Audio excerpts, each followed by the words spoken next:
If you have ever delivered food in a winter storm, you learn one rule faster than you learn the streets. Do not go inside.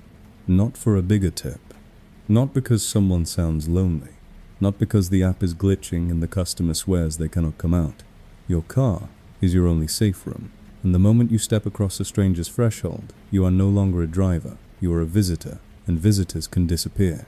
I knew that rule, and I still broke it.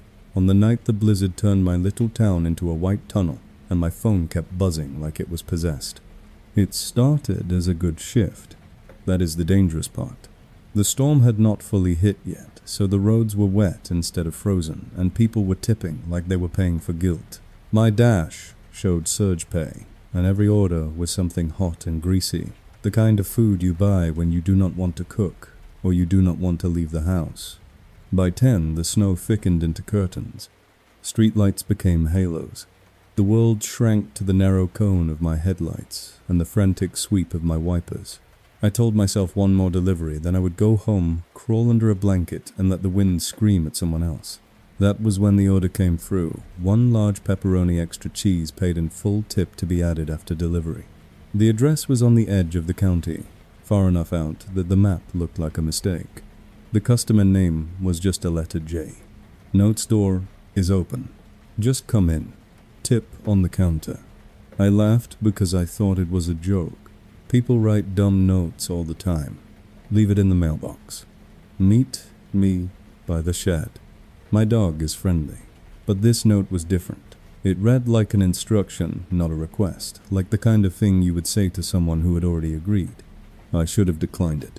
I should have driven back to town and let some other driver chase that money into the dark. Instead, I followed the GPS arrow as it dragged me past the last gas station, past the last plowed street, into a neighborhood that felt unfinished. Newer houses, bigger lots, fewer porch lights, and the kind of silence you only notice when the snow mutes everything and you can hear your own breathing. The road turned into a cul-de-sac. My tires crunched over fresh powder. There were no other tracks. No tire marks, no footprints, nothing. That should have ended it right there. If someone ordered pizza, they had to have come and gone, right? Unless they were still there waiting. The house sat at the very end, a 2-story with dark windows and a roofline heavy with snow.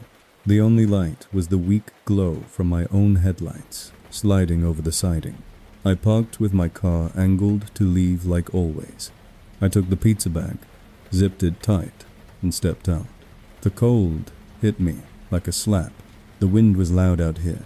Not the playful wind in town that makes the trees sway, but a hard, steady shove that tried to push me off balance. Snow whipped into my face. I lowered my head and trudged up the walkway, and that is when I saw it. The front door really was open, maybe 4 inches, just enough for darkness to breathe out. There was no porch light, no music, no TV glow, just that thin black gap and the faint smell of something stale, like old carpet and wet wood. I stopped on the top step. My glove hovered near the doorbell. Out of habit, then I remembered the note. Door is open. Just come in. I cleared my throat and called out pizza delivery. My voice sounded small and swallowed by the wind. From inside, a voice answered too calm, too close, like the person was standing right behind the door but not opening it further. Yeah, bring it in. It was a man's voice. Middle-aged, maybe. Not slurred, not friendly, not angry. Just flat.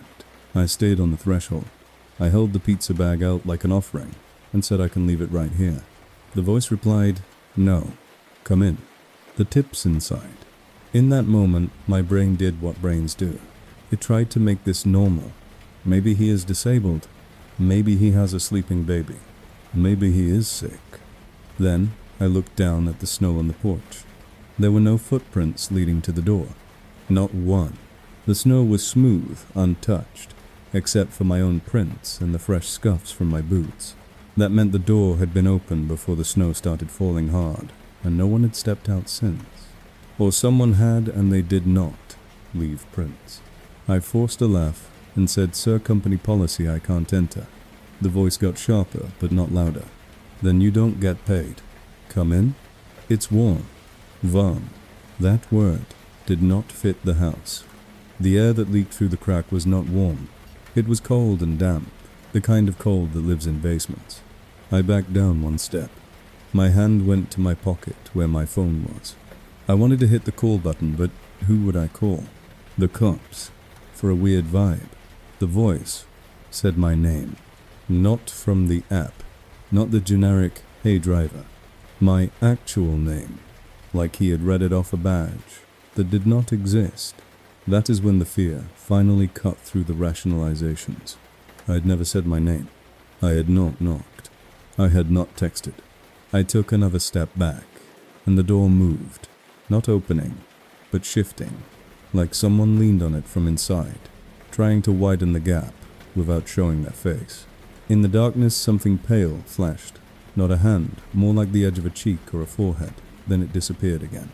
I said, "I'm leaving it here," and I set the pizza on the top step, still in the bag as if that could make it safer. The voice snapped, "Don't you walk away." My legs did not wait for permission. I turned and half ran, half slid down the walkway. The wind stole the sound of the door behind me, but I heard something else, a soft, quick scuff on wood, then a heavier thud like bare feet hitting the porch. I did not look back. I got into my car, slammed the door and locked it, even though it was stupid, because locks do not matter if someone is already close. My hands shook so hard I missed the ignition the first time. When the engine caught, my headlights swept across the porch, and for a fraction of a second I saw a figure standing in the doorway, tall and still, not waving, not chasing, just watching. The face was too white to be skin in that light. It looked like a mask, or like someone had powdered themselves, and the mouth was open as if smiling. Then the wind blew a sheet of snow across my windshield, and the figure was gone. I drove out of that cul-de-sac like it was on fire. The GPS kept trying to reroute, and I turned it off, because I did not want any voice telling me where to go. 2 miles down the road, I pulled over, breathing hard, and I did what I should have done first. I called support. I reported an unsafe delivery. I asked them to blacklist the address. The agent sounded bored, until I said the customer knew my name. Then she went quiet, and told me to end my shift and go somewhere safe. When I finally got home, I checked the app. The order had been marked, delivered. Tip added 0. I tried to convince myself it was just a creepy guy, just someone enjoying power, just a prank in bad weather. But the next morning, after the plows cleared enough for curiosity, I drove past that cul-de-sac in daylight. There was no house at the end. The lot was empty, just a foundation outline under snow and a realtor sign bent sideways like the wind had tried to rip it out of the ground. No driveway, no park, no front door to leave open. Just a flat, white field where I had stood the night before, listening to a voice in the dark tell me to come inside. From then on, that rule was no longer something I told other drivers. It was something I obeyed the way you obey. A stop sign you once ran and almost died for. And whenever my phone buzzes on a stormy night with special instructions, I do not read them twice. I hit decline and I keep driving, because some doors are left open for a reason, and it is never the reason they put in the notes.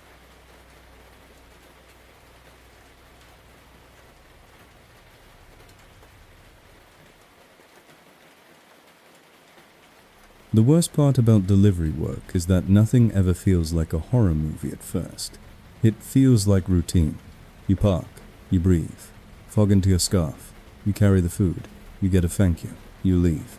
That rhythm makes you careless because your brain starts treating every porch light like the last one. After the open door delivery, I swore I was done with storms. Then the rent was due. Then another blizzard rolled in, and I was back behind the wheel, repeating. One rule under my breath: stay on the porch, keep the door at your back, never let a stranger decide where you stand. My wipers clacked like a metronome. The heater blasted air that never quite warmed my fingers. Every street sign looked smaller under ice. Every turn felt like a coin flip. Near midnight, the app sent me to a small house tucked behind a line of pines, the kind of place you only notice because your GPS insists it exists. The order was simple: 2 hot sandwiches and a cup of soup, but the tip was big enough to make my better judgment feel negotiable. The customer name was Mark. The delivery note said to knock, then come in through the mudroom, because the side door sticks. It sounded practical, like a note from someone tired of cold food. It also sounded like permission, and permission is how a boundary gets erased one small step at a time. The driveway was half plowed, and my tires spun before they found gravel. The house looked lived in a light in an upstairs window, a porch chair, half buried in snow, a shoveled path already filling back up. I walked to the side door, with the bag held tight to my chest. Snow hissed against my hood. I knocked, and a moment later the door opened and warm air spilled out carrying the smell of soup and cinnamon. A man stood there in a flannel shirt, late 30s, maybe clean-shaven ordinary.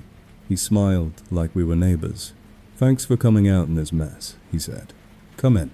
It's warmer in the mudroom." I should have handed it over and stayed outside.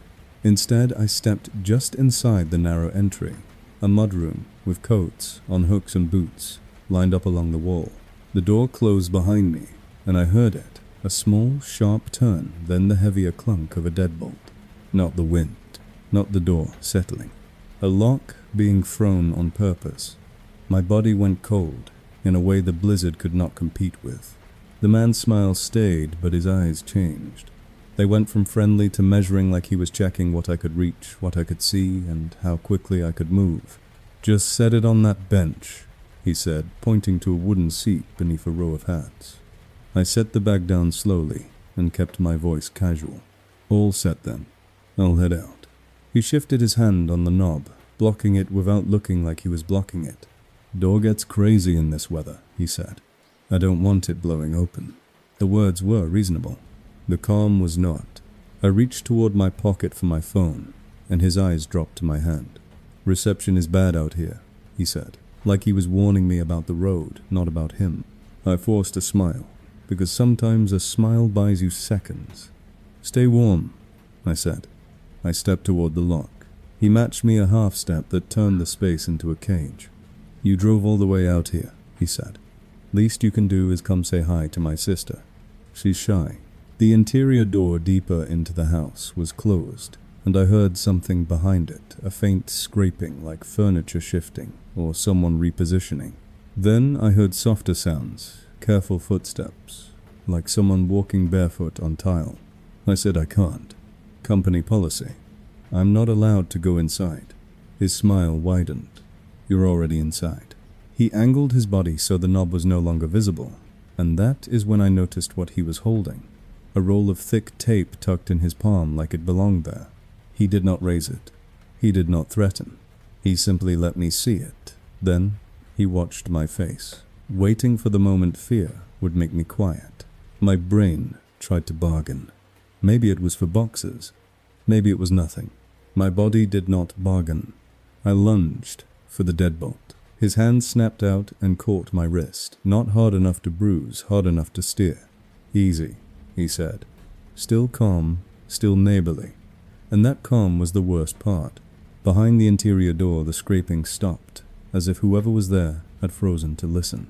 I did the only thing my panic could find. I swung the insulated bag into his shoulder, not to hurt him, just to make space. Surprise did the rest. He stumbled half a step, and that half step was my exit. I threw the deadbolt back and yanked the knob. The side door fought me like it had been trained to. Something at the bottom scraped, and I realized snow had been packed tight against the threshold from the outside, a wedge meant to keep the door from opening fast. My fingers slipped, but the door finally gave, and freezing air blasted in. The man grabbed for my jacket as I pushed through. His fingers caught fabric, and I felt the tug that split second, where you either lose the jacket or you lose everything. I let the jacket go. I shrugged out of it and burst into the cold with just my hoodie underneath. The air knifed through me. Snow slapped my face. I ran down the shoveled path that was already disappearing, my shoes slipping, my breath burning. Behind me, the man stepped onto the porch, but did not chase far. He called after me in the same calm voice, like I had simply forgotten something at a friend's house. "You forgot your jacket," he said.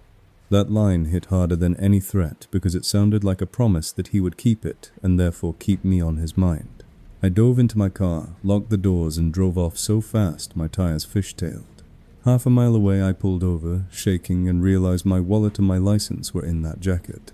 I found signal near a gas station and called the police. My hands so unsteady I kept hitting the wrong numbers. I gave them the address and told them I had been locked in a mudroom by a man who wanted me to go deeper into the house. The dispatcher told me to stay under bright lights and wait. An hour later, an officer called back and said they checked the place. No answer at the door. No cars in the driveway. Lights out. He said it might have been a misunderstanding. I wanted to believe him, until I remembered the boots in the mudroom lined up too neatly, all facing outward, like they were ready. I remembered the scraping behind the interior door and the barefoot footsteps, careful waiting. The next afternoon, I drove back in daylight with a friend, because fear hates unanswered questions. The house was there, but the yard had a for rent sign, and the windows were dark. The side door had a new lock, shiny and recent, like someone had upgraded it overnight. On the porch rail, tucked under a rock so the wind could not take, it was my jacket folded neatly with my wallet placed on top like a returned favor. Nothing was missing. One thing was added, the printed receipt from the order creased and damp, with a note written on the back in neat block letters. Next time, stay for the tip. I quit delivery for a while after that, but I did not quit the feeling. Even now, when snow starts falling and my phone buzzes with late-night instructions, I hear that deadbolt in my bones. I remember that the scariest customers are not the ones who yell. The scariest ones smile, lock the door, and speak to you like you are already supposed to be inside.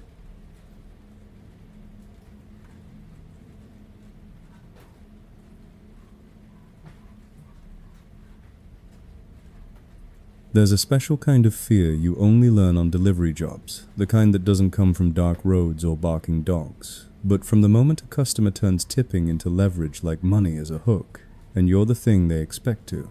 Real and... I'm not talking about someone being cheap. I'm talking about the people who order late during a blizzard and then act like you didn't deliver food so much as you showed up for an appointment. After the mudroom incident, I told myself I was done for the night, but the storm kept getting worse, and the orders kept getting bigger, and that's how you end up bargaining with your own instincts. The app pinged with a short trip, high payout, easy drop-off, the kind you take to justify quitting right after. 1 medium pizza, 2 sodas. Address in a sleepy subdivision closer to town. Customer name, Kelsey. Notes, back door, don't ring bell, cash tip, on the bed. I read it twice because my brain didn't want to accept it on the first pass. Cash tip on the bed. Not under the mat. Not in an envelope. Not in the mailbox. On the bed, like I was supposed to walk through her home, find her bedroom, and collect it like a prize. I should have unassigned immediately. Instead, I told myself it was probably a typo, or maybe she meant the kitchen counter and had written the wrong word, or maybe she lived in a studio and everything was on the bed. That is the lie you tell yourself when the snow is heavy and the pay is good, and you want the world to be normal. The street was plowed but only barely, and my car drifted at every stop sign like it had a mind of its own. When I reached the address, the house looked warm from the outside, which felt like relief, a single story with Christmas lights still hanging from the gutter, glowing weakly under a layer of ice, and 1 lamp on in the front room. No cars in the driveway, but the garage door was shut. I parked with my nose pointed out, checked my mirrors and texted through the app. Here. No response. I walked around the side gate toward the back door, because the note specifically said back door, and the snow back there was untouched, knee-deep in places, the kind you only get when no one has walked that path all night. My boot sank with a wet crunch. A motion light flickered on, then stayed steady, illuminating a small patio and a sliding glass door with blinds drawn. I knocked softly, remembering the "don't ring bell" note. A moment later, the blinds shifted just enough for me to see a sliver of someone's face. Then the door slid open halfway. A woman stood there, but not in the cozy just woke up way you'd expect. She was fully made up, hair done, lips bright in a way that didn't match midnight in a blizzard. She wore a robe, but it sat wrong, too loose at the collar, as if it had been thrown on quickly over something. She smiled, but it was the kind of smile that doesn't reach the eyes. "You're late," she said, and again that tone, like I'd broken a promise rather than driven through a storm. "Roads are bad," I said, keeping my voice polite and my feet planted outside. I held the pizza out. "Here you go." She didn't take it. She leaned slightly against the door frame and looked past me, not at the food, but at my car, like she was checking whether anyone else was with me. "I don't have cash on me out here," she said. "The tip is inside, on the bed." She said it like it was an obvious solution, and I was silly for hesitating. I felt my stomach tighten. I kept my tone neutral. "I can't go inside. I can leave it at the door." She tilted her head, slow. "It's freezing," she said. "Just step in for a second. You can warm up. I don't bite." The way she said it made my skin crawl, because it sounded rehearsed like a line. I glanced at the patio. No footprints. No cigarette butts. No evidence anyone had been coming and going. She had either kept that back door unused all night, or she had been waiting for me specifically. I repeated, firm but calm, "I'm not allowed to enter." She sighed, like I was making her life difficult. "Fine, then come just to the hallway. You can see the bedroom from there. I'll stand right here." She stepped back, opening the sliding door wider, and warm air rolled out, carrying a smell that wasn't food or perfume but something chemical like cleaning product laid on too thick. Inside the lights were dim, not dark, but controlled. The living room lamp in front was just enough to show life from the street, while the back of the house felt like it belonged to someone who didn't want to be seen. I stayed outside and shifted the pizza bag slightly, as if that movement could be an excuse to step away. I noticed something in the corner of the patio half buried under snow, a short path of disturbed powder leading toward the side fence, like someone had walked there and then deliberately brushed it out. My heart started beating harder, not from the cold, but from the way the scene refused to fit a normal delivery. She watched my face.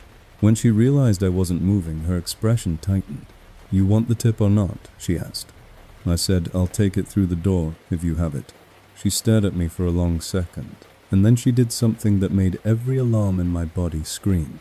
She turned her head toward the inside of the house and said, loud enough for someone else to hear, "He won't come in."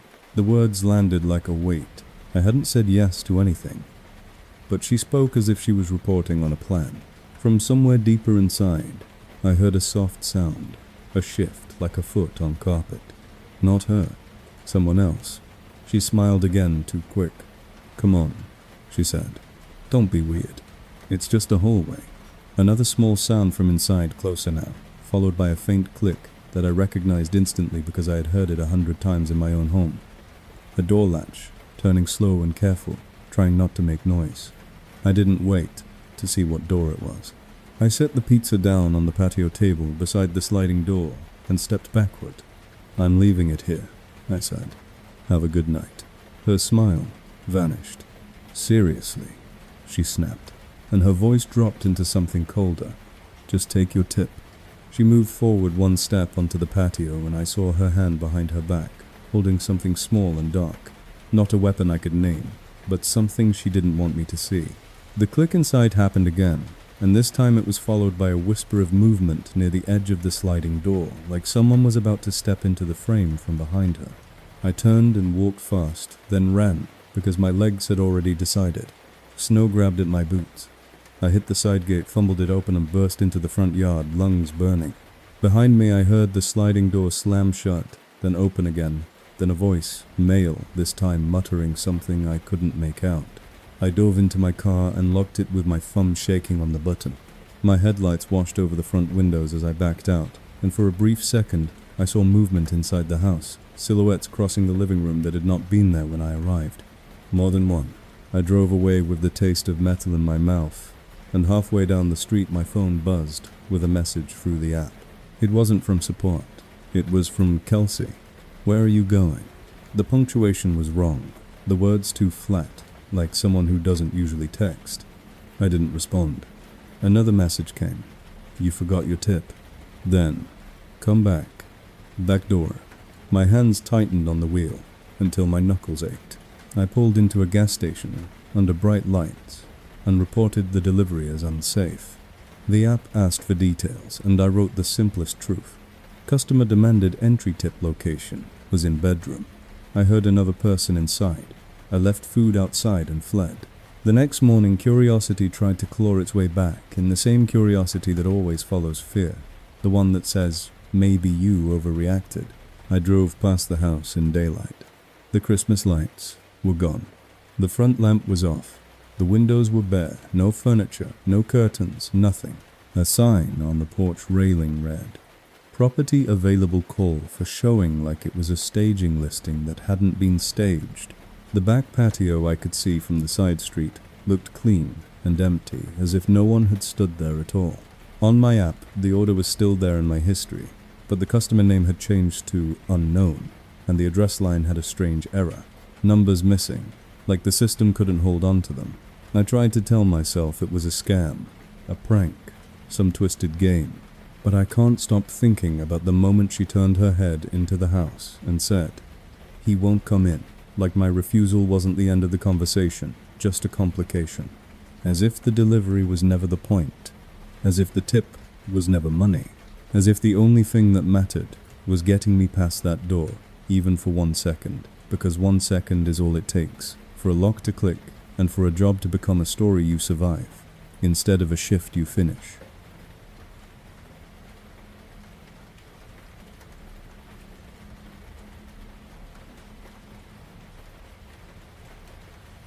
If you've never delivered to an abandoned house, you might picture something, obviously, condemned, boarded windows, a sagging porch, a place that screams stay away.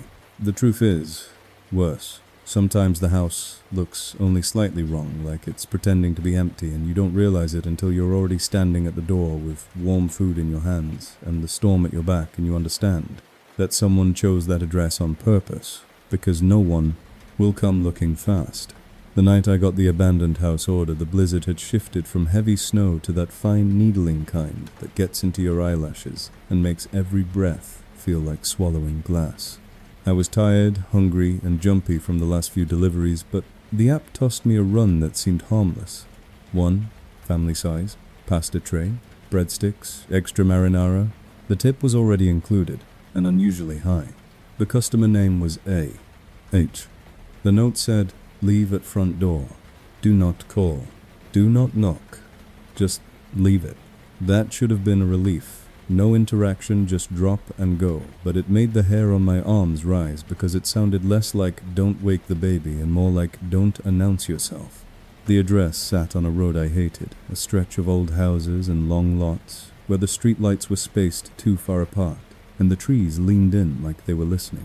My GPS guided me off the main road onto a narrower one, then narrower still until the plow lines disappeared and my tires started making that hollow crunch that means you're the first car through. The house appeared at the end of a bend, set back from the road behind dead shrubs, and a mailbox that listed no number. The first thing I noticed was the driveway cracked, half swallowed by weeds, poking through snow like it hadn't been used in months. The second thing I noticed was the porch light. It was on, a weak yellow bulb glowing in the storm, calling attention to itself. I pulled over and let my headlights sweep the place. The windows were dark. The front yard was uneven, like the ground had been dug up and refrozen. The porch steps looked old, the railings splintered, and yet that porch light burned steady as if someone had remembered to flip it on for me. My phone buzzed with the arrived prompt, but my signal bar dropped to one shaky line. I sat in the car for a full 10 seconds, listening to my own breath in the engine, and told myself I would do the simplest thing. Set the food down, take a photo, leave. No knocking. No talking, no stepping inside anything. I grabbed the bag and stepped out. The cold hit instantly, and the wind pushed snow against my cheeks, like sand. I walked up the driveway, and my foot went through a thin crust into softer snow underneath, leaving a deep print. I looked back automatically, and my own footprints were the only ones. No tracks leading from the house to the road. No path in the snow. That matched the "don't knock" note, but it didn't match the porch light. Who turns on a porch light and then never steps outside?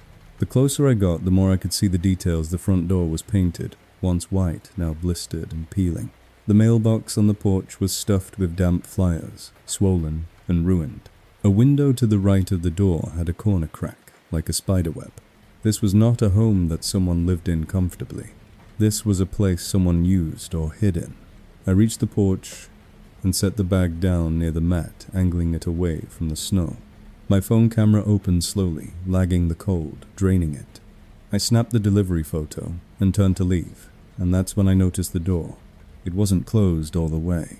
Not wide open, not 4 inches like the first house. Just unlatched enough that the wind made it tremble, a soft knock, knock, knock against the frame without anyone touching it. The note said, "Leave it, do not knock," and yet the door itself was knocking. I backed away from it, one step, then another, and then the knocking stopped. Not because the wind stopped, but because something on the other side pressed against it, steadying it. I froze. Through the thin gap, I smelled something that didn't belong in an empty house. Warmth, faint, mixed with a sharp scent of gasoline or kerosene, like a heater running somewhere inside. A voice came from behind the door, low and close, like the person was speaking with their mouth near the crack. "Leave it," the voice said. I didn't answer. I didn't even breathe right. I just kept backing up, eyes locked on that trembling door. The voice spoke again, calmer, almost amused. "You can go." I turned and walked down the steps, forcing myself not to run because running can turn a bad moment into a chase. I got halfway down the driveway when I heard the door open wider. The hinge creaked, slow, controlled, not a gust. I kept walking. I heard a footstep on the porch boards, then another. My heart started hammering. I reached my car and fumbled for the handle, and when I looked up there was someone standing under the porch light. A man, tall, wearing a dark coat that blended with the storm. His face was shadowed by a hood, but I could see his eyes reflecting the porch bulb in a way that made them look too bright. He didn't wave. He didn't call out thanks. He just stared at me, and behind him in the doorway I saw another shape, smaller, not fully stepping out, just watching from inside. My instinct screamed that the abandoned house wasn't abandoned. It was occupied in the way a trap is occupied. I got into my car and locked it. I put it in reverse and pressed the gas, and the tires spun uselessly. The driveway had a thin layer of ice under the snow, and my car fishtailed, stuck in place like it had been glued. On the porch, the man took a step forward, then another, unhurried, like he knew I couldn't move. I tried rocking the car forward then back. The engine whined. The wheels threw snow. Nothing. The man reached the edge of the driveway and stopped, as if there was an invisible line he didn't need to cross yet.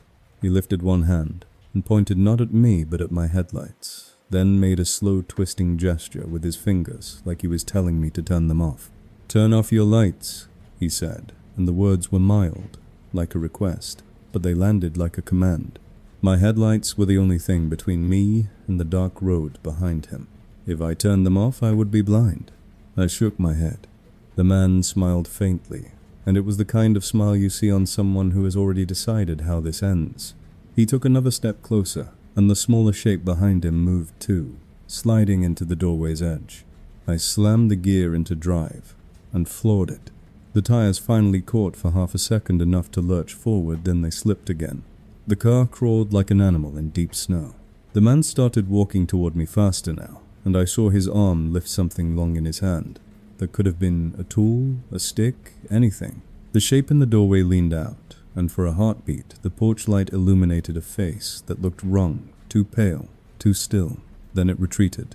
My car lurched again, and this time it broke free, sliding sideways as I steered hard toward the road. My bumper clipped the edge of the mailbox post, and I didn't care.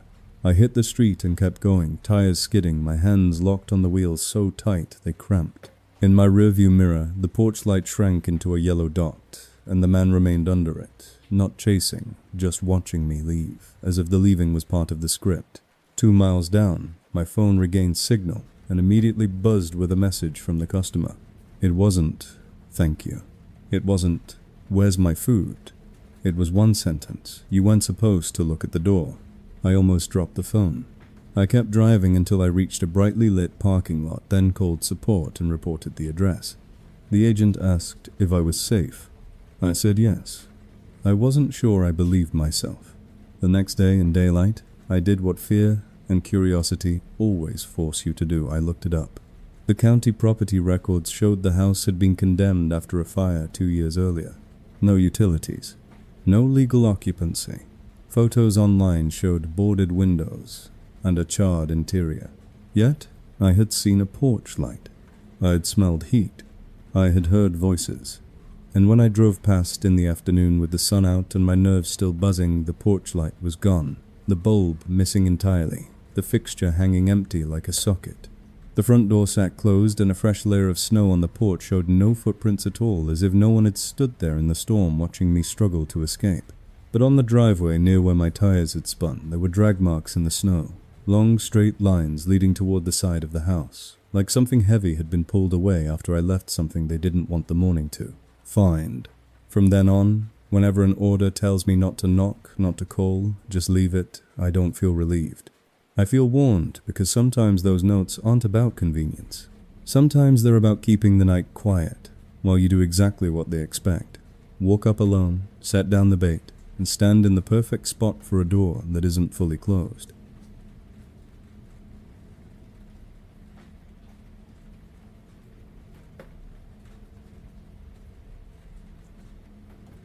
The GPS is supposed to be the one thing you can trust in a storm because street signs disappear, landmarks vanish, and the world turns into a blank page with only your headlights drawing the ink.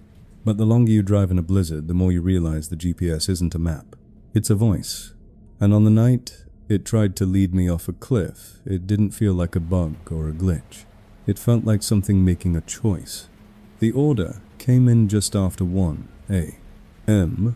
when the storm had peaked and sensible people had stopped checking their phones. 1 hot sandwich combo, 1 large coffee, 1 apple pie. That was it. Small order, massive tip.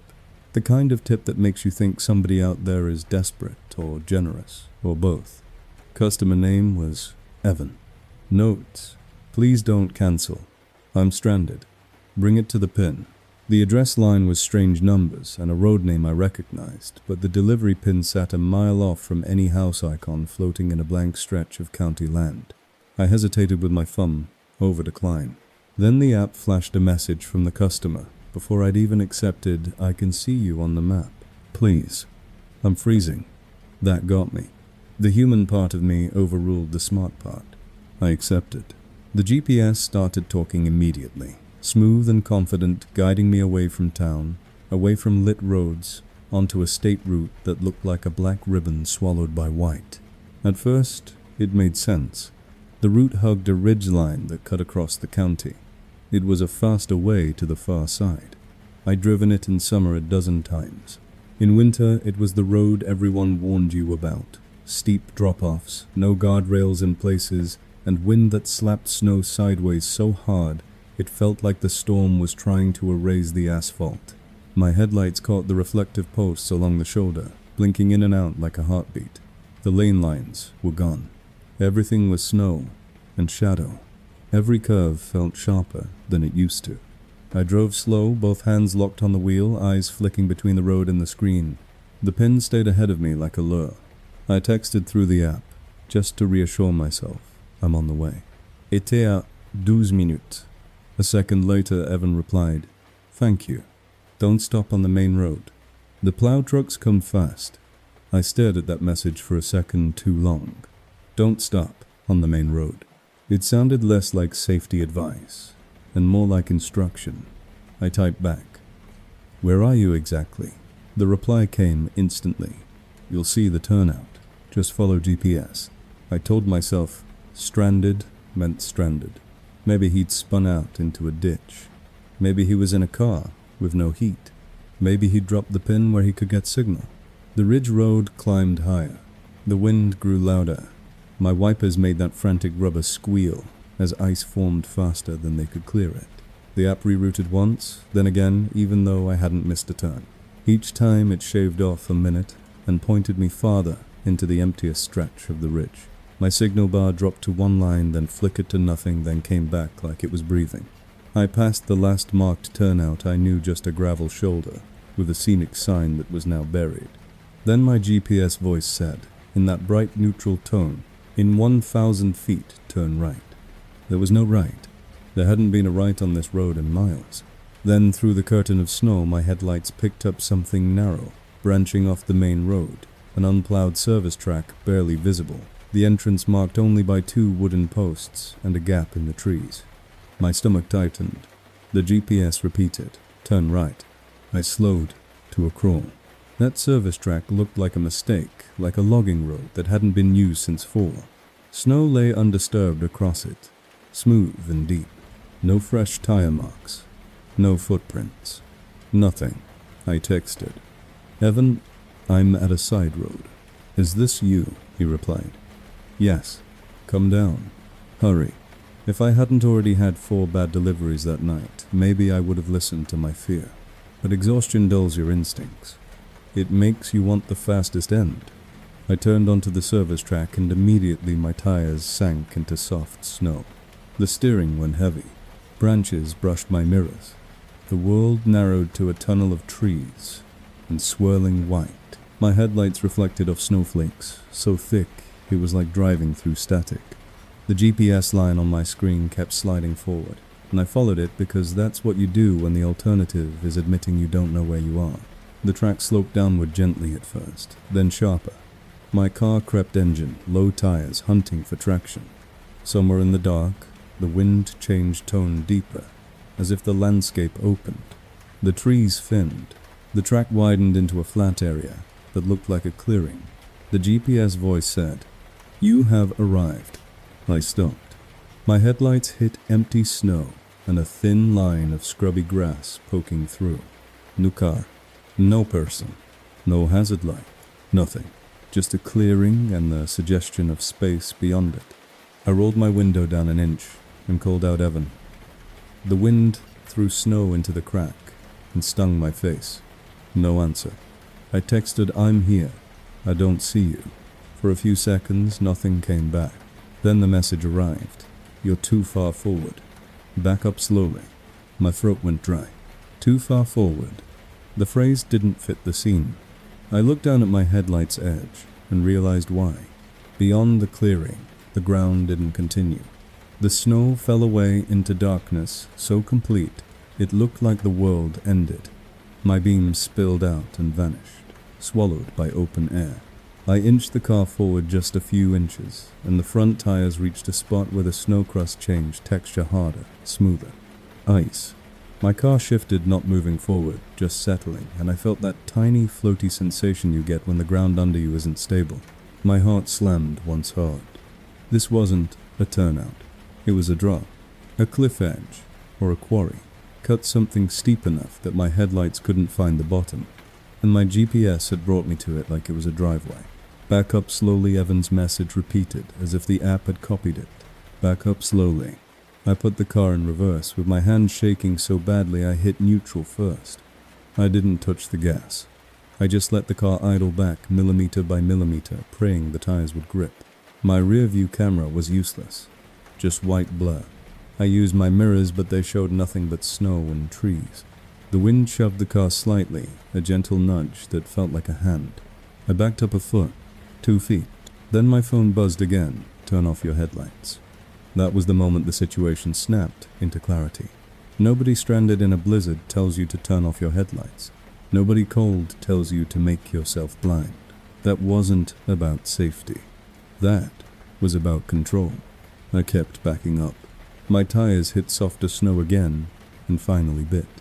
The car rolled back another yard and I could breathe for half a second. Then something moved at the edge of my headlights, not in front but to the side near where the trees thinned. A figure, tall, standing perfectly still in the blowing snow. At first I thought it was a signpost, but then it shifted its weight slightly like a person adjusting their stance. It wasn't waving for help. It wasn't approaching. It was positioned where someone would stand to watch a car's taillights to see if you could back out, or if you would panic and slip. My skin went cold under my clothes. I slammed the car into drive and turned hard, trying to swing around in the narrow clearing. The tires spun. The engine whined. Snow sprayed. The figure took one step forward. Not running. Not chasing. Just stepping into better view. My headlights caught a pale shape where a face should be, and for a second I saw the wrongness of it, too blank, too bright. Then the snow swallowed it again. I tried the turn again slower, and the front tires finally climbed into the shallow tracks I had made coming in. The car lurched, found the rutted path, and started crawling uphill. I didn't look back. I didn't check the phone. I just followed the tracks like they were a lifeline. The GPS kept insisting I turn around. It kept announcing, "You have arrived," as if it couldn't accept I was leaving. Halfway up the service track, my phone buzzed non-stop. When I finally glanced, the messages weren't pleading anymore. They were short, angry, repetitive. "Why did you stop? Come back. You're wasting my time. Back. Up. Slowly. Turn off your headlights." Over and over, like a script someone couldn't deviate from.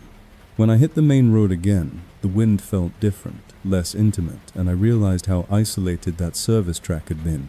My signal returned full bars, as if the ridge had been a dead zone and the cliff had been the deepest part of it. I pulled into the nearest gas station and sat under the fluorescent lights, shaking so hard my teeth clicked. I called support and reported the customer.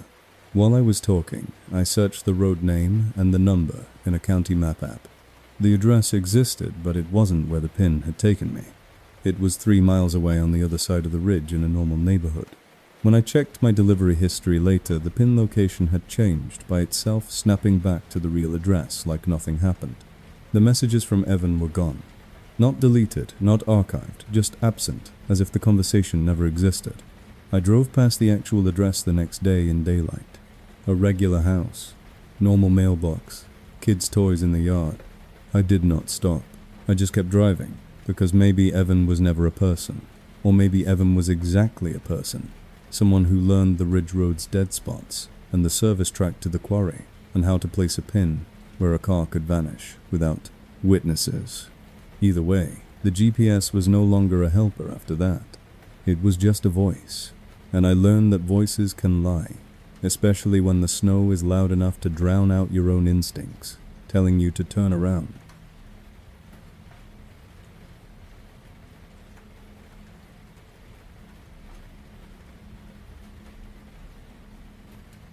By the time the barn order came through, I was already done in every way that matters.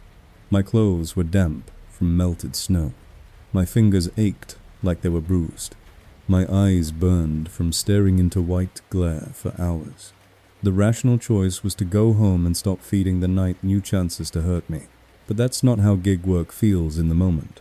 It feels like the shift ends when the app says it ends, and the app always has one more order that looks easy enough to be worth it.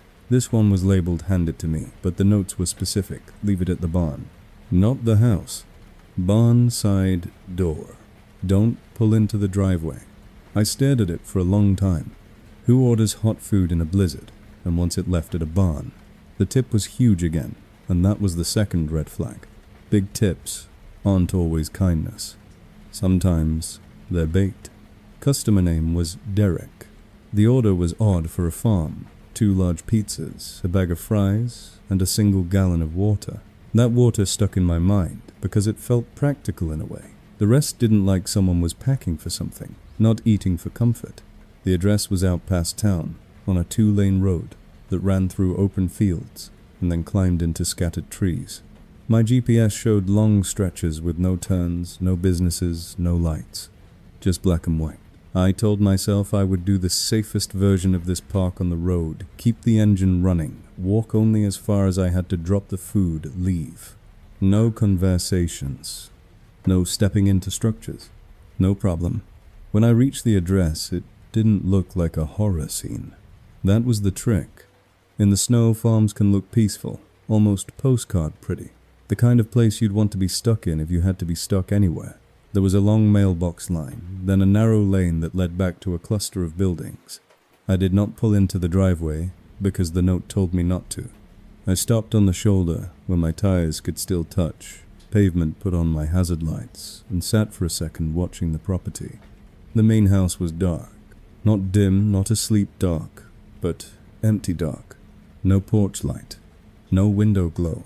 But off to the right, farther back, a barn sat with one single light on above a side door. That light was bright and cold, like a spotlight. Snow drifted through it in thick sheets.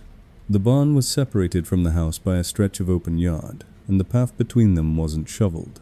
That meant if Derek was inside the barn, he wasn't going back and forth to the house for comfort. He was staying there. I texted through the app. "I'm here. Confirm barn side door." Derek replied immediately. "Yes. Leave it by the door. Do not knock. Just leave it." The words landed heavy because I had heard that phrasing before. Do not knock. Just leave it.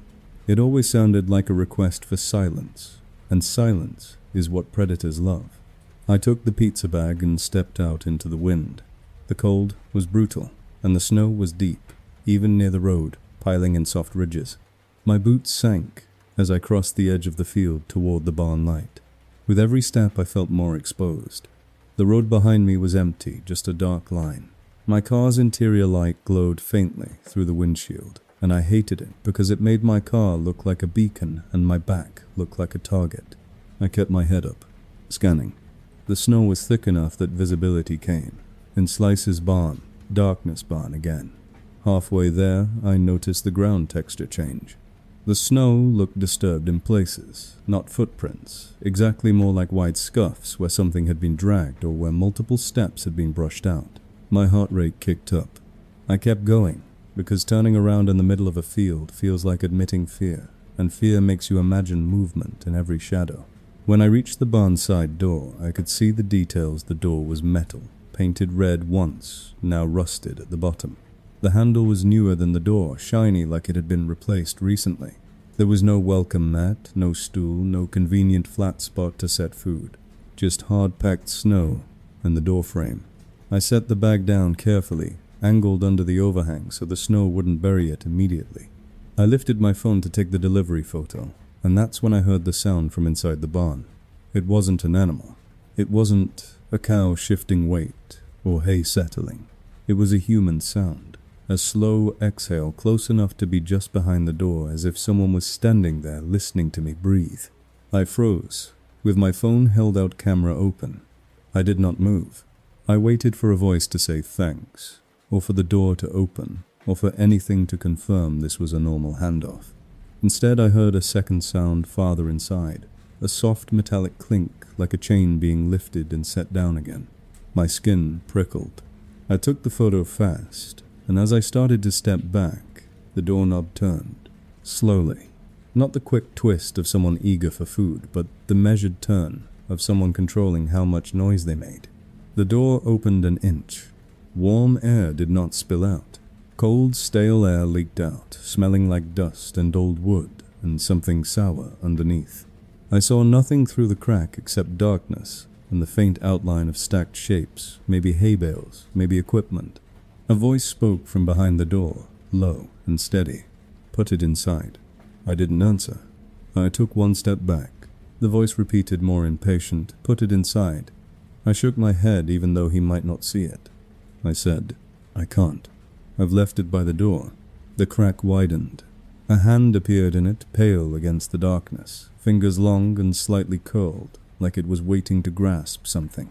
Not the pizza bag. Something else. The voice softened, like it was trying a different tactic. It's blowing up on the snow. Just set it inside the threshold. I'll stay back. My mind flashed to the mudroom, deadbolt to the sliding door to the quarry edge, and I realized the pattern wasn't the house or the customer. It was the moment they tried to move me exactly one step farther than I wanted to go. One step is enough to lose sight of your car. One step is enough for a door to shut. One step is enough for the world to claim you. I said, no, I'm leaving. The voice changed instantly, the mask dropping. Fine then, come closer and get your tip. He said tip like it was a reward I'd earned by showing up. I backed away again. The barn door opened wider and the hand withdrew, not because he was giving up, but because he was preparing to step out. I saw movement inside, a bulk shifting in the darkness, and behind it another shape lower to the ground, as if someone else was crouched or kneeling. My stomach clenched. I turned to leave, and in that moment the barn light above me flickered just once, like it had been tapped. The flicker wasn't random. It felt like a signal. As I stepped away from the door, I heard the barn door swing open, fully metal. Groaning and boots hit the snow with a heavy crunch. Then another set of boots, lighter, quicker. My blood went ice cold. I started walking fast, then running, because there was no reason for two people to come out to collect pizza. Behind me I heard a voice call, hey, wait, not pleading. Commanding. I didn't look back. I ran through the field snow, grabbing my legs, my breath tearing in my throat. The barn light shrank behind me and my car grew larger, my only solid thing. When I hit the road shoulder, my foot slipped on packed snow and I went down hard on one knee. Pain shot up my leg. I scrambled up, half limping, and yanked my car door open. As I slid into the driver's seat, I finally looked toward the barn. Two figures were moving through the snow, angled not toward me directly, but toward the road, as if trying to cut me off. One of them raised an arm, and in the barn light, I saw something long in his hand, maybe a flashlight, maybe a tool. I didn't wait to identify it. I locked the doors and floored its tires, spinning before catching. The car surged forward, and I saw the figures hesitate, not because they were scared, but because they'd miscalculated how quickly I could get moving. I drove until I hit a stretch of road with houses again, then pulled over under a streetlight, and shook so badly I couldn't hold my phone steady. I reported the delivery as unsafe and called the police, giving them the address and saying 2 people emerged from the barn when I refused to enter. The dispatcher asked, "Was anyone injured?" I said, "Not yet." She told me officers would check it. They never called back with anything useful. The next day I did what I always did, the stupid ritual of daylight courage, and drove past the farm from the main road. The mailbox was there, the lane was there, the barn was there. But the barn light above the side door was gone. Not off gone, the fixture ripped down so only a dark bracket remained. The side door looked freshly closed, the snow around it smooth and untouched as if no one had walked there in a storm the night before. The main house still looked empty, and in the ditch along the road half buried under fresh plow snow I saw something that made my stomach drop again. A crushed, insulated delivery bag. Not mine, the kind every driver uses, its bright lining exposed like an open wound. It was torn at the seams as if someone had grabbed it and yanked it hard, not caring what ripped. For a long time I sat there, staring at that bag and thinking about how easy it would be to make drivers show up one by one to the same place, because the app doesn't warn you about patterns. It doesn't tell you how many other people got the same leave it at the barn note. It doesn't tell you who didn't make it back to their car. That's when I understood the barn wasn't the destination. It was the collection point. The food was just a pretense. The real order was always the same. One lone person arriving in the snow, willing to walk into the dark because someone promised them a tip.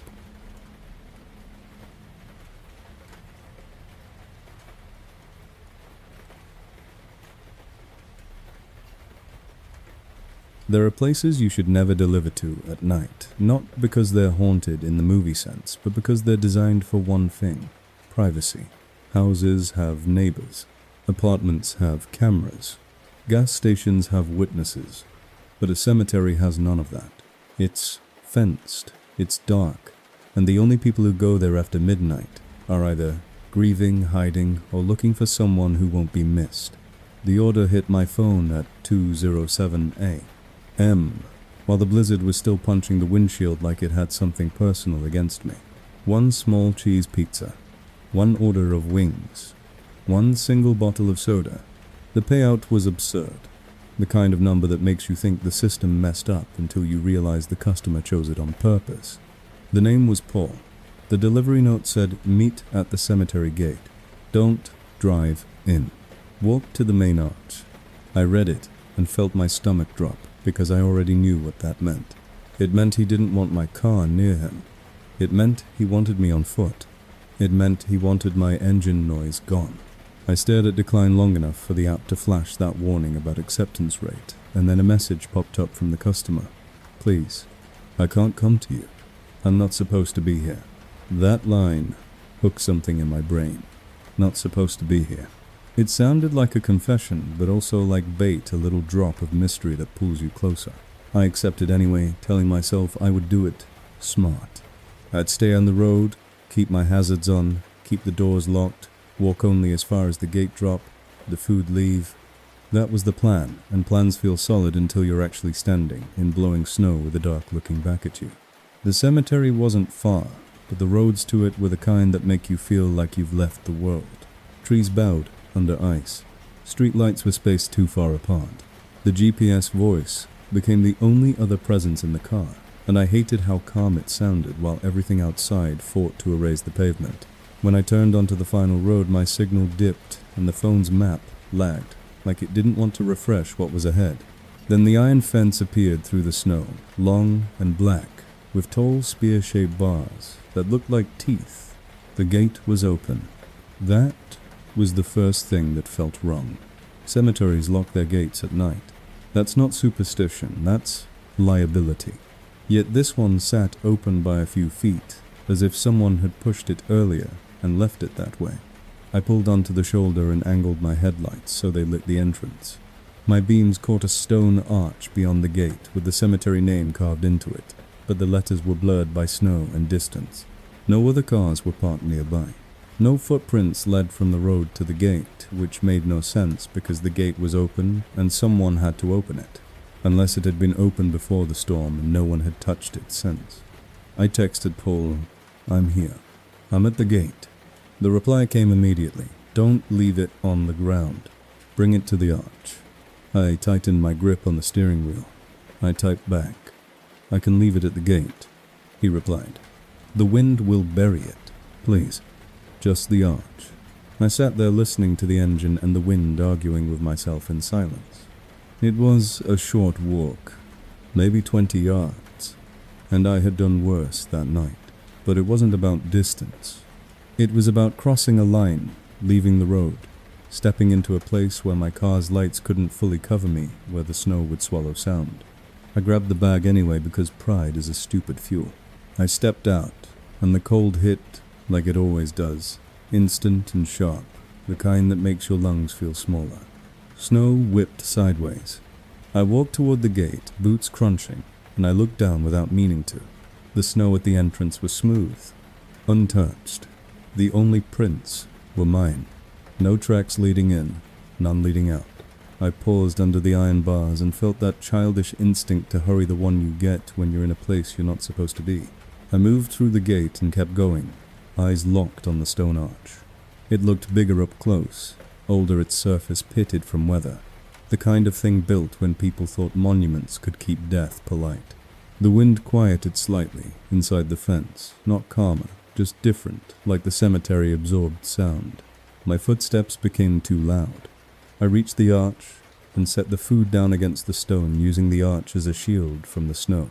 I lifted my phone to take the delivery photo, and that's when my screen lit with another message from Paul, not there. Inside, just a few steps, under the angel statue, my mouth went dry. I looked past the arch and saw the interior path, a narrow lane between headstones, lined with snow-laden shrubs. In the distance, barely visible, something pale rose above the stones, an angel statue, maybe its shape blurred by snowfall. The cemetery beyond the entrance was not lit. There were no path lights, no glow from any building, only the thin reach of my headlights fading fast. I typed, "I'm not going deeper." I left it at the arch. A few seconds passed, and in that gap, the silence felt alive. Then Paul replied, "I can see you. You're right there. One more step." That sentence didn't read like a customer. It read like someone watching a monitor. I didn't move. I stared into the cemetery and tried to figure out what seeing meant in a storm like this. Cameras, a person, something else. I took the photo quickly and turned to walk back to my car. My boots made the only sound, and that's when I heard a second sound behind me. Not loud, just enough to register a soft crunch that didn't match mine, like someone stepping on snow carefully. I froze. The crunch stopped. I kept walking slower, now pretending I was calm. Another crunch followed, then a pause. Whoever it was wasn't running. They were pacing me, letting the storm hide them. I did not turn around. Turning around is what people do when they want to confirm their fear, and confirmation is how fear becomes panic. I kept my eyes forward on the gate, on the iron bars, on the shape of my car beyond them. The distance felt longer now, like the cemetery had stretched it. My phone buzzed again. "Why are you leaving? Then you came this far. Don't be rude." I crossed under the gate and tasted relief for half a second because the road felt like civilization even though it was empty. Then the iron gate moved. Not from wind. It swung inward slightly, as if pushed from inside. The hinge made a slow metallic groan, and that sound old iron complaining shot straight through me. I turned my head just enough to glance, and through the snow I saw a figure standing under the arch. Tall, still, dark coat, hood up. The face wasn't clear, but the posture was wrung for someone waiting for food. They weren't leaning, weren't shifting, weren't waving. They were positioned, like a sentry. My heartbeat spiked so hard it felt like it shook my ribs.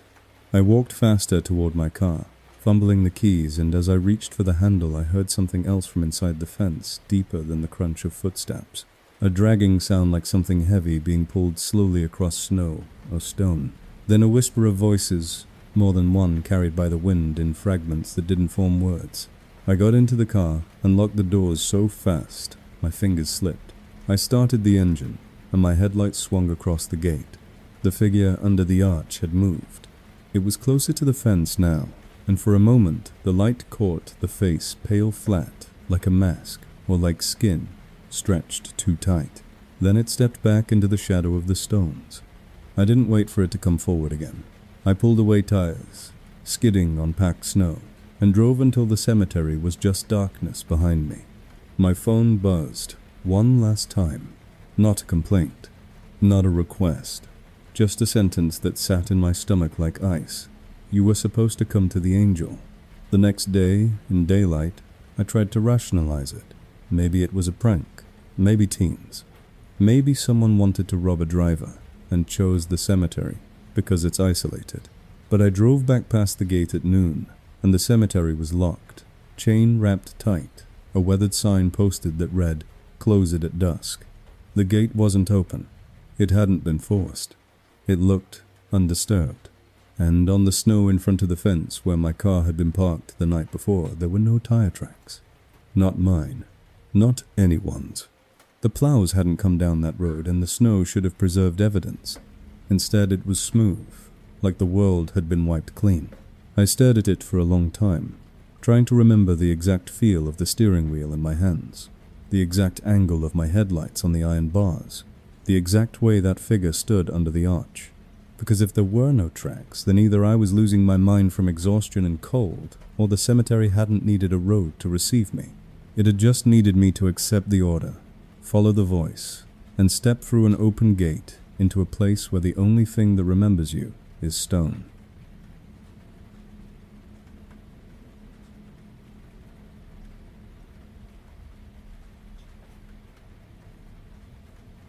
A house with no lights is normal in a blizzard. People lose power. They go to bed early. They try to conserve heat. But a house with no lights and no footprints is different because it means nobody has been outside since the snow started, and yet somehow they're ordering food like they're wide awake watching the app waiting for you.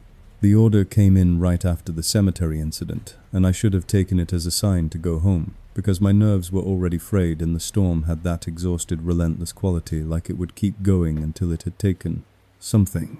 Instead, I accepted because the drop-off was close and the pay was high, and I wanted a clean ending to the night. 1 bag of fast food fries and nuggets, and 2 shakes, the kind of order you place when you're feeding a kid. Customer name Megan. Notes: don't leave it outside. Hand it to me. Back door is easier. That last part was underlined in my mind even before I saw the house, because back door had become a recurring theme in my worst nights. The GPS took me into a quiet neighborhood of older homes, big yards, fewer streetlights. The plows had come through once, leaving ridges of snow at the edges, but the wind was already rebuilding the road like it wanted to undo human effort. When I turned onto Megan Street, my headlights caught a line of houses, sitting dark and still. Most had at least one window glowing. One had Christmas lights blinking weakly, but Megan's place was a dead patch in the row, not just unlit, but swallowed. No porch light, no window glow, no TV flicker. The house looked like a silhouette cut out of the night. The driveway was empty. The yard was buried smooth. I parked at the curb angled out and sat for a second, scanning for any sign of life. The app's timer started ticking, insisting I complete the delivery. I texted, "I'm here." No answer. I grabbed the bag and stepped out. The cold hit hard. The wind pushed snow against my hood. I walked up the front path, and my boots sank into fresh powder. The path hadn't been shoveled. That wasn't strange by itself, but then I noticed something that made my stomach tighten. There were no other prints. Not a single set, leading from the street to the house. The snow was untouched, except for mine. If someone lived here and ordered food, they hadn't stepped outside to check the driveway, hadn't come out to grab the order, hadn't even walked to a window near the door recently enough to leave a track. I reached the porch and looked at the door. No welcome mat. No wreath. The doorbell button was rimmed with ice, and the trim around the frame had that damp rot look. The note said, "Hand it to me," so I knocked. The sound felt too loud in the storm, a hollow thud that should have drawn a response. Nothing. I knocked again. Still nothing. I glanced at the windows on either side. The curtains were drawn tight, no gaps. The app buzzed with a message from Megan. Go to the back. Front door sticks. I stared at the phone and felt my body go tense. Front door sticks. That was the same kind of reasonable-sounding excuse I'd heard before. I typed back, "I can't go to the back in this weather. Please come to the front door." The reply came fast. "I can't. Just go to the back. I'm waiting."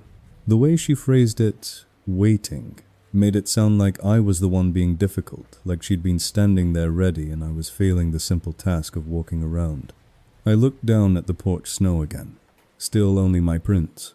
No sign she'd come to the door. I could have left right then. I should have.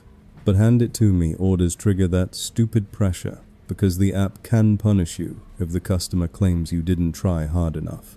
So I did what they wanted. I stepped off the porch and started along the side of the house, my boots crunching through deeper drifts. The side yard was narrow, fenced, and the snow was even more untouched there, smooth like frosting. My footprints became a loud signature, a trail that said exactly where I'd gone. Halfway down the side, the wind quieted as the house blocked it, and the silence made every sound sharper. My breathing, the crinkle of the paper bag, the squeak of my gloves. Then I heard a faint click from inside the house. Not outside. Inside. Like a lock being turned or a chain being adjusted. I stopped. I told myself it was the house, settling pipes, anything. I kept walking toward the back, and the darkness there felt thicker because the streetlights didn't reach. The only light was from my phone screen, and the weak spill from my headlights around the corner fading. I reached the back patio and immediately felt wrong-footed. There was a door back there, but it wasn't a normal back door. It was a sliding glass door with a single narrow curtain pulled aside just enough to create a vertical slit. Behind the slit was darkness. No lamp, no kitchen light, nothing. And yet the glass wasn't completely black. It held the faint reflection of my own shape, and behind it, a deeper shadow that didn't match me. I stood still, and the shadow behind the glass stood still too, as if it was watching through the slit without wanting to show itself. I raised my hand to knock on the glass, then stopped because the notes hadn't said knock.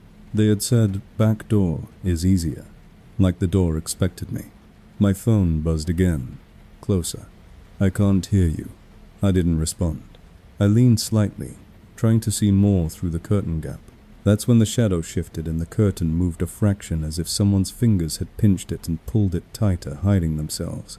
A voice came from the other side of the glass, quiet and strained like it was forcing friendliness through clenched teeth. "Put it inside the mudroom." The word mudroom hit my spine like ice. I said, through the glass, "I'll leave it right here." The voice replied immediately sharper, "No, inside. Just open the door and step in. It's warmer." I stared at the latch on the sliding door. In my head, I saw the simple physics of its slide. Step the door behind you shuts. Even if I didn't fully enter, even if I placed the bag just over the threshold, my body would be angled in my attention, focused, and that's when hands can grab and pull. I stepped back. I said, "I'm leaving it here. You can grab it." The voice changed tone, again softer, almost pleading. And that shift was worse than anger, because it sounded practiced. "Please, I can't come out. My child is sleeping. I don't want to wake him." My eyes flicked over the patio. There were toys back there, half buried under snow, a plastic tricycle, a shovel. That detail made the lie more convincing.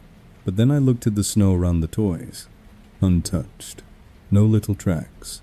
No adult tracks. Everything smooth. If a child lived here, someone would have stepped outside at least once. Unless they hadn't been outside at all. Unless they couldn't. I felt my throat tighten. I backed away another step. The curtain slit, widened suddenly like someone lost patience and pulled it aside. For a split second I saw a face pressed close to the glass. Not a normal face you see at a door. The skin looked too pale, the eyes too wide, and the mouth was stretched into something that might have been a smile if it hadn't felt like a threat. Then the face vanished, and the curtain snapped shut again. My body moved before my mind caught up. I turned and walked fast along the side yard, then broke into a run, boots slipping snow, grabbing my ankles. Behind me, the sliding door opened with a harsh scraping sound, and I heard steps on the patio, quick and light. Someone had come out. Someone who supposedly couldn't. I didn't look back. I ran straight to my car, hands shaking so badly I nearly dropped the bag, then realized I still had it, still clutched like a shield. I threw the food onto the passenger seat, dove in, locked the doors, and hit the ignition. As the engine started, my headlights caught movement at the edge of the side yard. A figure standing where the fence met the back corner just inside the shadow line. They were close enough that if my car had stalled, if my keys had slipped, they could have reached me before I could think. They didn't rush me. They just stood there watching as if my leaving was information, as if they were learning how quickly I ran. I backed out, hard tires spinning, and drove until the neighborhood lights blurred through my tears of cold and adrenaline. My phone buzzed with the customer chat one last time. It wasn't a complaint about the food. It wasn't a demand for refund.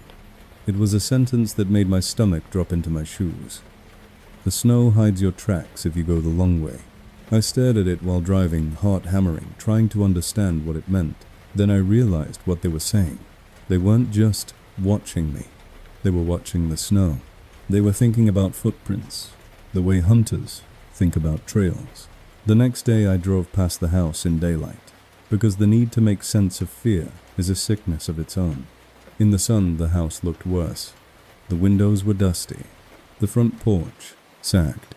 A foreclosure notice was taped to the door, edges curled and wet. The driveway was cracked and empty. There were still no tracks in the yard except fresh ones made by the mail carrier, leading only to the mailbox and back.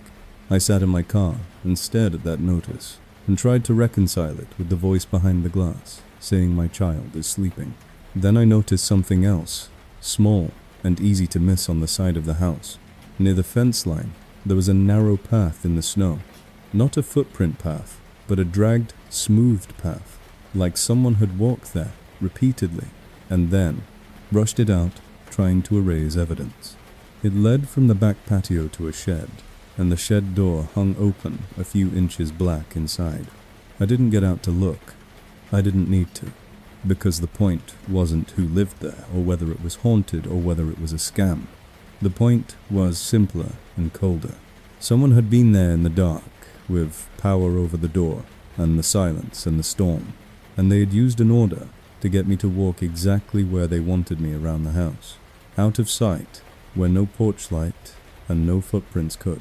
Make a normal place feel like it had been waiting empty for years until the moment I arrived to wake it up.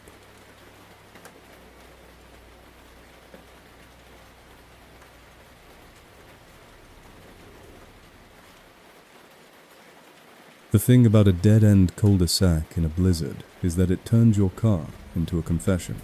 The second you drive in, the road itself announces what you are.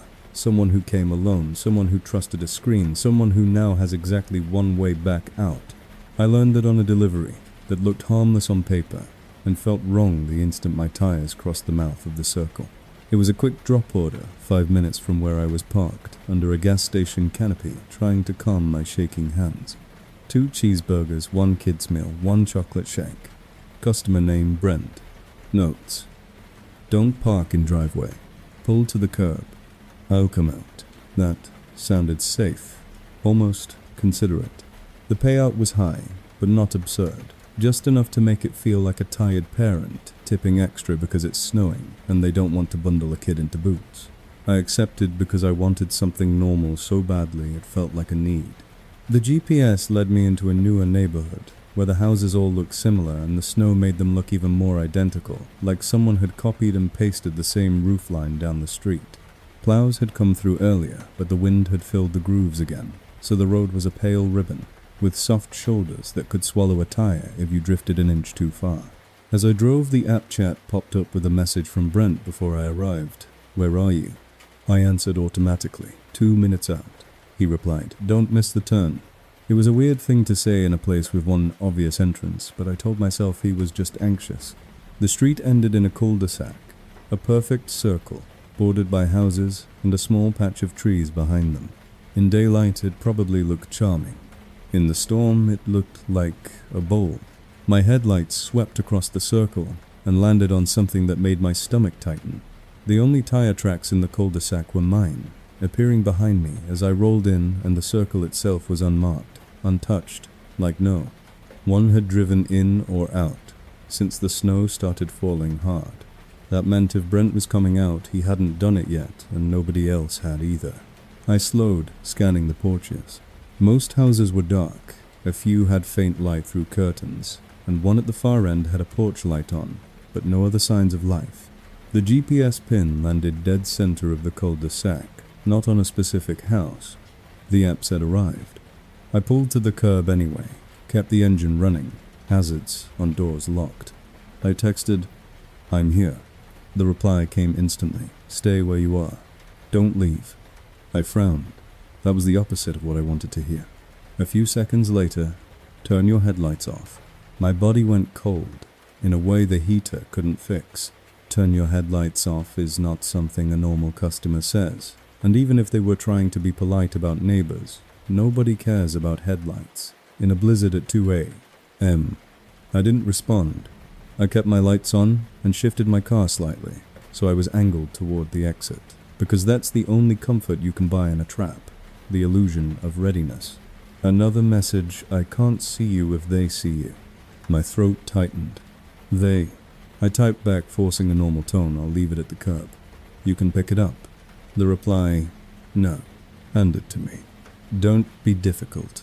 Then, "Look at the porch light." I didn't want to, but my eyes flicked to the one house with the light on, and for a second, I thought I saw movement behind the front window, a shadow sliding away from the glass. Then the porch light blinked. Once, not a power flicker, a deliberate off-on like a signal. My phone buzzed again. "That's me." Walked to the driveway. I stayed in the car. I told myself the app's timer didn't matter. I told myself a bad rating didn't matter. I told myself the only thing that mattered was keeping the door between me and whoever was playing games in the snow. I typed, "I'm not exiting my vehicle. I'm leaving the food at the curb now." I lifted the bag off the passenger seat and set it on the dashboard for a second, while I figured out how to crack the window and slide it out without unlocking anything. And that's when the car behind me turned into existence. I didn't see it pull in. I didn't hear it. 1 second, my mirrors showed nothing but swirling snow, and the next second, a pair of headlights flared in my rear view, close enough that the beams filled the cabin like a spotlight. The car was parked at the entrance of the cul-de-sac, blocking the only way out. My pulse spiked so hard it made me dizzy. I checked the side mirror. Snow hid details, but I could make out the shape of a vehicle sitting sideways across the mouth of the circle like a barricade. No hazard lights. No reverse lights. Just headlights, steady and bright, aimed straight at me. My phone buzzed. "Now you can't leave." The words sat on the screen like a hand on my throat. I looked around the cul-de-sac again, and once my eyes adjusted, I saw that the untouched snow wasn't as untouched as I thought. There were disturbances near the edges of the circle where the plow berms rose. Not clear footprints, more like scuffs and brushed out patches, places where someone had moved and then tried to erase it, counting on the storm to finish the job. I tightened my grip on the wheel. I pressed the brake and shifted into drive planning, to creep forward, swing wide, and test whether the blocking car would move. The moment my tires rolled, the blocking car's headlights flashed once like a warning. My phone buzzed again. "Stay." The porch light house blinked again, and I realized the signal wasn't for me. It was confirming timing. I slammed the car into reverse and backed up toward the nearest driveway, keeping my speed controlled so I wouldn't fishtail into a snowbank. As I backed, the blocking car at the entrance didn't move, but something else did. A figure stepped off the sidewalk near the porchlight house and into the road, not running, just stepping out, like they had been waiting for me to do exactly this. They wore a hood dark against the white, and they held something rectangular that caught my headlights for a split second, maybe a phone, maybe something else. I stopped. My breath fogged the windshield. The figure didn't wave. They didn't shout. They just stood there, in the middle of the cul-de-sac between me and the porchlight house, like a referee calling the play dead. Then my phone buzzed with a new message, not from Brent's chat, but from an unknown number that still appeared inside the app thread, as if the app had decided it belonged there. If you honk, they'll know. If you call, they'll know. If you turn off the car, you'll freeze. That wasn't a threat. It was a list of constraints, like someone explaining the rules of a game. I stared at the figure in the road. Behind them, I thought I saw another shape near the tree line, at the back of the cul-de-sac, half hidden by blowing snow.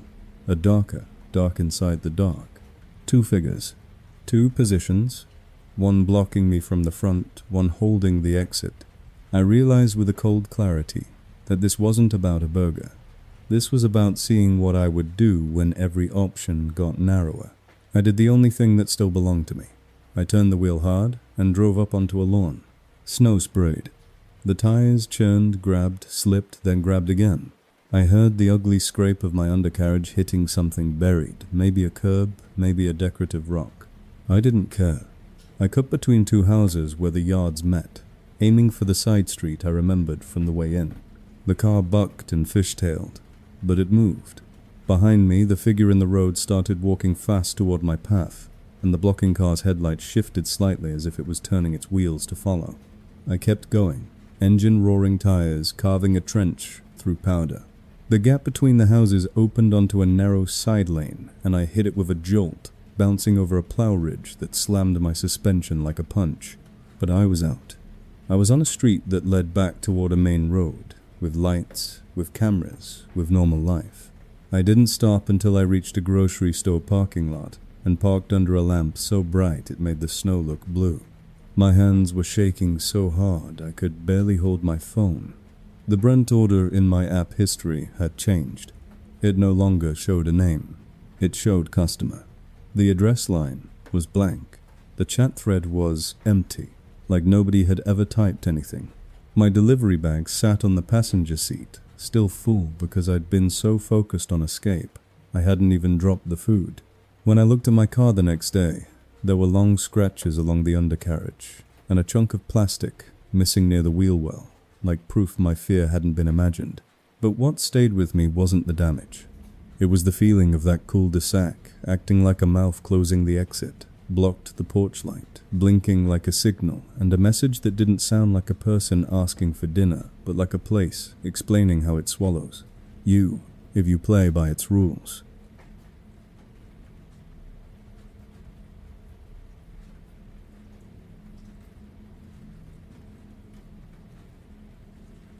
You can tell when an order isn't meant to be delivered to a house, because the notes stop sounding like directions and start sounding like choreography. Meet me here. Don't pull in. Walk past the fence. Keep your lights on. Or worse, keep your lights off. The night the customer waited in the woods, the order was so small it felt like an excuse instead of a meal, and the tip was so large it felt like a purchase. 1 bottle of water. 1 packet of crackers. That was it. Customer name, Caleb. Notes, I'm not at the house. I'm by the tree line. Please hurry. I stared at the screen and felt my stomach tighten, because my brain immediately pictured the only reason someone isn't at the house in a blizzard at 230A. They don't want you near the house, or they don't have a house, or they want you away from yours. I should have declined.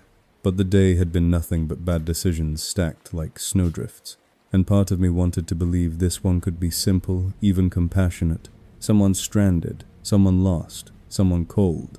I accepted and drove, and the storm made the world feel unfinished, like it hadn't loaded all the textures yet. The address was on the edge of town, where neighborhoods thin out and become fields, and then become woods. The GPS pin sat not on a driveway, but on a stretch of road, beside a small stand of trees. The closer I got, the more the streetlights disappeared. Houses became sparse. The snow on the shoulders deepened. My phone signal dropped in and out, which always made me feel like I was driving into a pocket of silence the world had forgotten. Caleb messaged before I arrived. Don't stop right away. Drive past once. My eyes narrowed. Drive past once. That's not a request for help. That's an instruction to scan to confirm nobody is behind you, to confirm you're alone. I didn't answer. I kept driving. When I reached the location, there was a house number on a mailbox, but the house itself sat far back, hidden by trees and snow, its windows dark. The road beside it curved, and the tree line thickened into woods that swallowed the headlights. There was no shoulder wide enough to park safely. The GPS insisted I had arrived anyway, right at a spot where the snowbank rose high and the trees pressed close like a corridor. I rolled past slowly, just as Caleb asked, and in my headlights, I saw something on the far side of the road, a narrow break in the snowbank leading into the woods, like a small path had been cut or pressed down repeatedly, then lightly covered, again, by fresh snow. Not a trail you'd notice in daylight, but at night, with beams sweeping, it flashed like a doorway. My skin went cold. Caleb messaged, "Good. Now turn around and park, with your lights facing the trees." I stared at that text. Facing the trees. So he could see me. So I would be blinded by my own headlights, reflecting off snow, while anything outside the beam could move freely. I typed, "I can leave it by the mailbox." He replied instantly, "No, I can't go there. Too exposed. I'm right here." The right here hit me with a wave of dread because it implied proximity I couldn't confirm. I turned around anyway, but I didn't park where he wanted. I pulled into a small gravel apron near a utility box about 50 yards away under the weak spill of a distant streetlight. I kept the car running, doors locked, and texted I'm parked. "Come to the road and I'll hand it to you." A long pause. "Then I can't. Walk it to the tree line. Just set it down." I looked at the woods. Snow hung in the branches. The wind moved through them with a low, wet sound, like breathing. I looked down at my own hands and realized they were already trembling, not from cold but from the familiar pattern. The request to step away from the car, the insistence on a specific spot, the promise that it's just a second, just the tree. Line. Just set it down.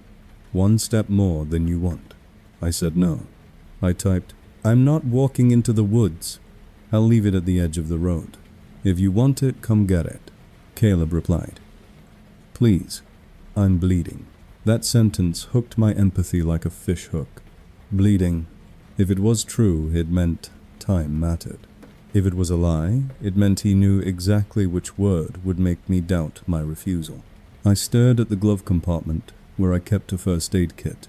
I imagined someone stumbling in the snow-cut, scared too weak to walk to the mailbox. Then I imagined someone rehearsing that exact line, because it works on people like me. I texted call 911. "I can't help if you won't come to the road." Another pause. Then, no service. That was funny because my phone still had one bar, and the app was still delivering messages. Caleb followed with, "I can see your breath. Don't waste time." My throat went tight. I looked at my window, at the glass, reflecting the cabin at the darkness beyond. I didn't see anyone. But that line didn't need proof. It was designed to put me in my body, to make me imagine myself from outside a warm animal in a metal box, visible by fog and heat. My heart started hammering. I turned my dome light off and sat still, trying to listen over the wind. Then from the woods I saw a small glow blink once and vanish like a phone screen, covered quickly. Not far, maybe 20 feet into the trees, right by the break in the snowbank. A person was there, not on the road, not waving for help, hidden, watching. Caleb messaged again. "I'm at the opening. Set it down and back away." The phrasing made my stomach drop because it was too controlled, too deliberate, like he was managing distance the way you manage an animal you don't want to spook. I whispered out loud to myself, "No." I didn't realize I'd spoken until my own breath fogged the air and proved yes, I was warm, yes, I was here. I grabbed the water and crackers anyway because I wanted a compromise that didn't involve walking into the trees. I cracked the window an inch and set the items on the snowbank at the edge of the road, right under my headlights. Then I said louder toward the woods, "It's right here. Come get it." I rolled the window up and locked the doors again, like the locks meant anything if someone was already close. For a few seconds, nothing happened. The woods stayed still. The wind moved branches. Snow hissed. And then a figure emerged, not from the opening but from farther down the tree line where my headlights didn't fully reach. They stepped into the edge of the light, slowly, like they were testing how far the beam went. They were tall, hood up, face hidden. They didn't come to the water. They came toward my car.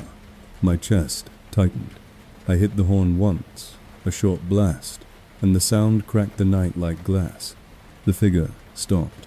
Another figure moved behind them deeper in the trees, just a darker smudge shifting between trunks. Two again. Always two, when they want you to choose wrong. Caleb's message popped up immediately. Don't honk. Now they know. That line made my blood run cold, because it implied the they wasn't him, and yet he was controlling the narrative, like a dispatcher, like a handler. The first figure started walking again faster, now boots crunching. Not running, because running would admit urgency. They came to my passenger side close enough that my headlights backlit their outline. Their hand lifted, and I saw something in it catch light, briefly metal or glass, I couldn't tell. I slammed the car into drive, and accelerated tires, spinning before catching the car lurching forward. As I pulled away, my headlights swept across the snowbank, where I'd placed the water and crackers. The items were already gone, not blown away. Gone as if someone had snatched them the second my eyes went on them. In my rearview mirror, the figure by my car didn't chase. They just stood at the roadside, watching me leave. While deeper in the woods, a third glow blinked once, like another phone screen turning off. My phone buzzed one last time with Caleb's message. You parked in the wrong spot. Next time, face the trees. The casual certainty of next time made my stomach twist. I drove until I reached a lit intersection with cameras and traffic, then pulled over, shaking so hard I couldn't swallow. When I checked the app, the order history showed a normal address, an actual house number.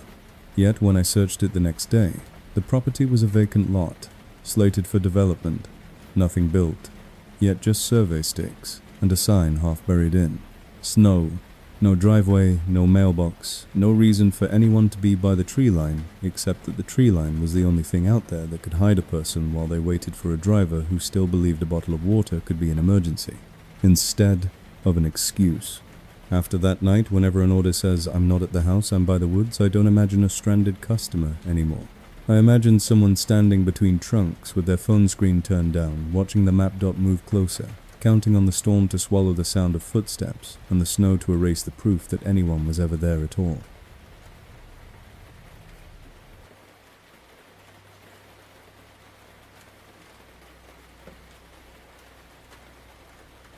The first time a customer opened the door holding a knife, my brain tried to make it normal, because if you admit it's not normal, you have to admit you're standing alone on a porch in a blizzard with nowhere to run fast.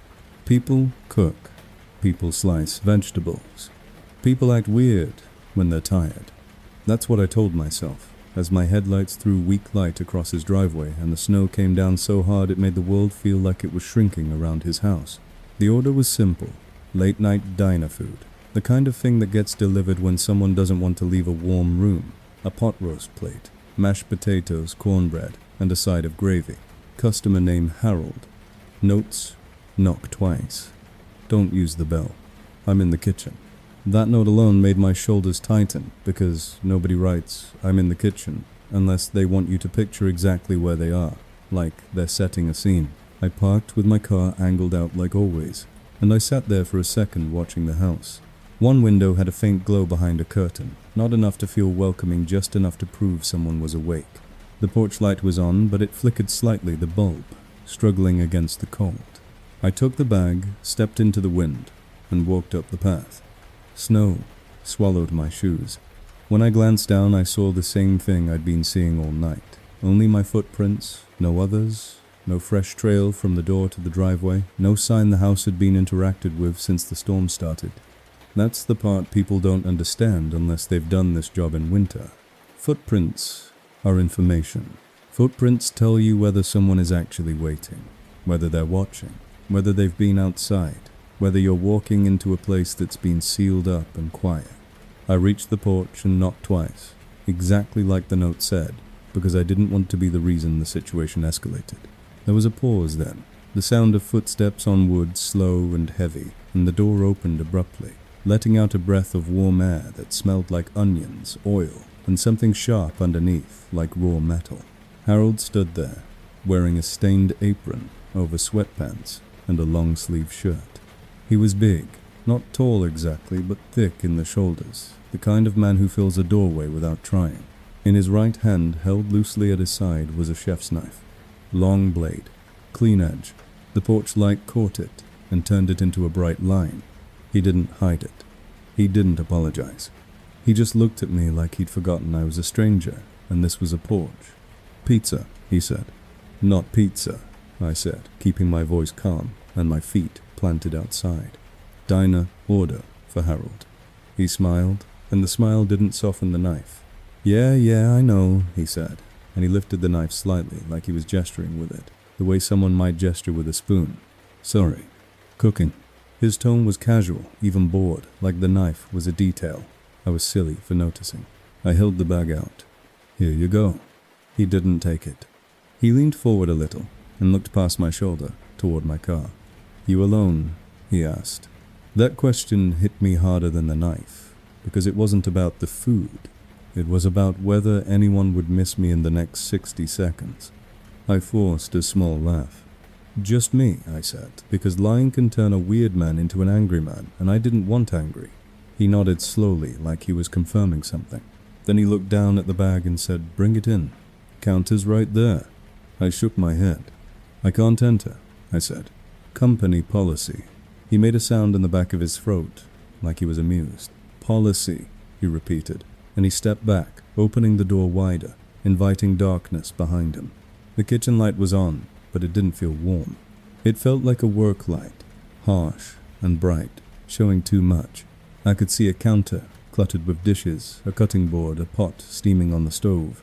Normal, except for the way the rest of the house, beyond the kitchen, was dark, as if the kitchen was the only room meant to be used.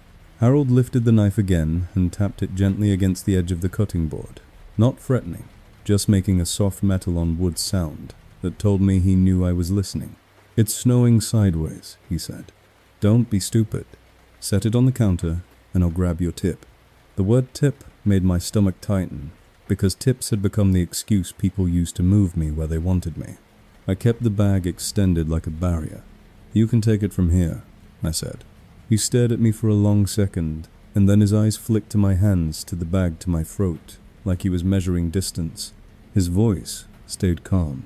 "Knock twice. Don't use the bell," he said, repeating his own note as if it mattered. "I'm not trying to scare you. I'm just cutting meat." He turned slightly, and that's when I saw his left hand. It was gloved. Not a cooking glove, not an oven mitt. A thin, black glove, like latex or nitrile pulled tight. Only the left. The knife hand was bare. That detail didn't belong in a normal kitchen.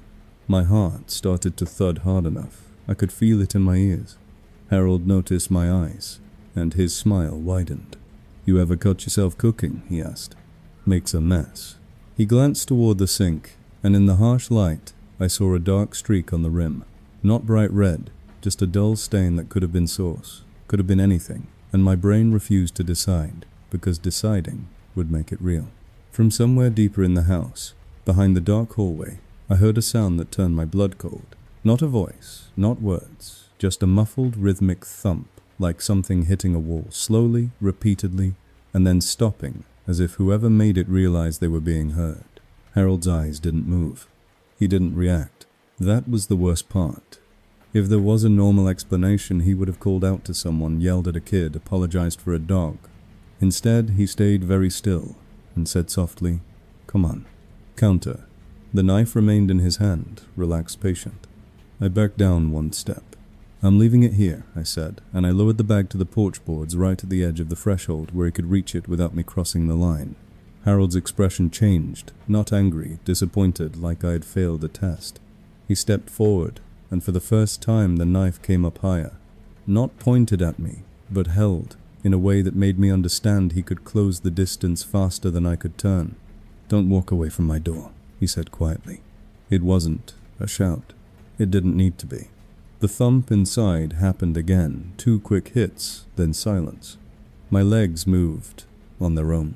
I turned and walked fast, then ran because the wind and snow were loud, but my fear was louder. I reached my car, got in, locked the doors, and only then did I look back. Harold was still in the doorway, framed by kitchen light, knife in his hand, watching me like he was memorizing my face. He didn't chase. He didn't yell. He lifted the knife once, almost like a wave, and the porch light flickered hard, then steadied. My phone buzzed with a new message in the app thread. "You forgot the gravy." I stared at it, breath fogging the windshield, because it was absurd and casual, and it meant he wanted me to come back to correct something small, to step out again, to prove I was still willing to follow instructions. I didn't respond. I reported the delivery as unsafe, and drove to a well-lit place and sat there, shaking, until my hands stopped feeling like they belonged to someone else. The next day, out of that stubborn need to make sense of fear, I looked up the address. It wasn't registered under a herald. It had been listed for sale months earlier, then removed. The last public record showed the property in probate owner, deceased. That didn't prove anything by itself. Records are messy. Names change. People rent. But it made my stomach tighten because what I remembered most clearly wasn't the knife. It was the left-hand glove. It was the way he didn't react to the thump in the dark. It was the calm tone when he told me not to walk away from his door like he wasn't warning me. He was reminding me of a rule he believed I was already part of. And ever since then, whenever a note tells me not to ring the bell, to knock twice, to follow a little ritual, I don't think about convenience. I think about control. I think about a man in an apron holding a clean blade like it was nothing, asking me to step inside so he could close the door and let the storm do what storms do best, drown out the sound of someone realizing too late that the real order was never dinner.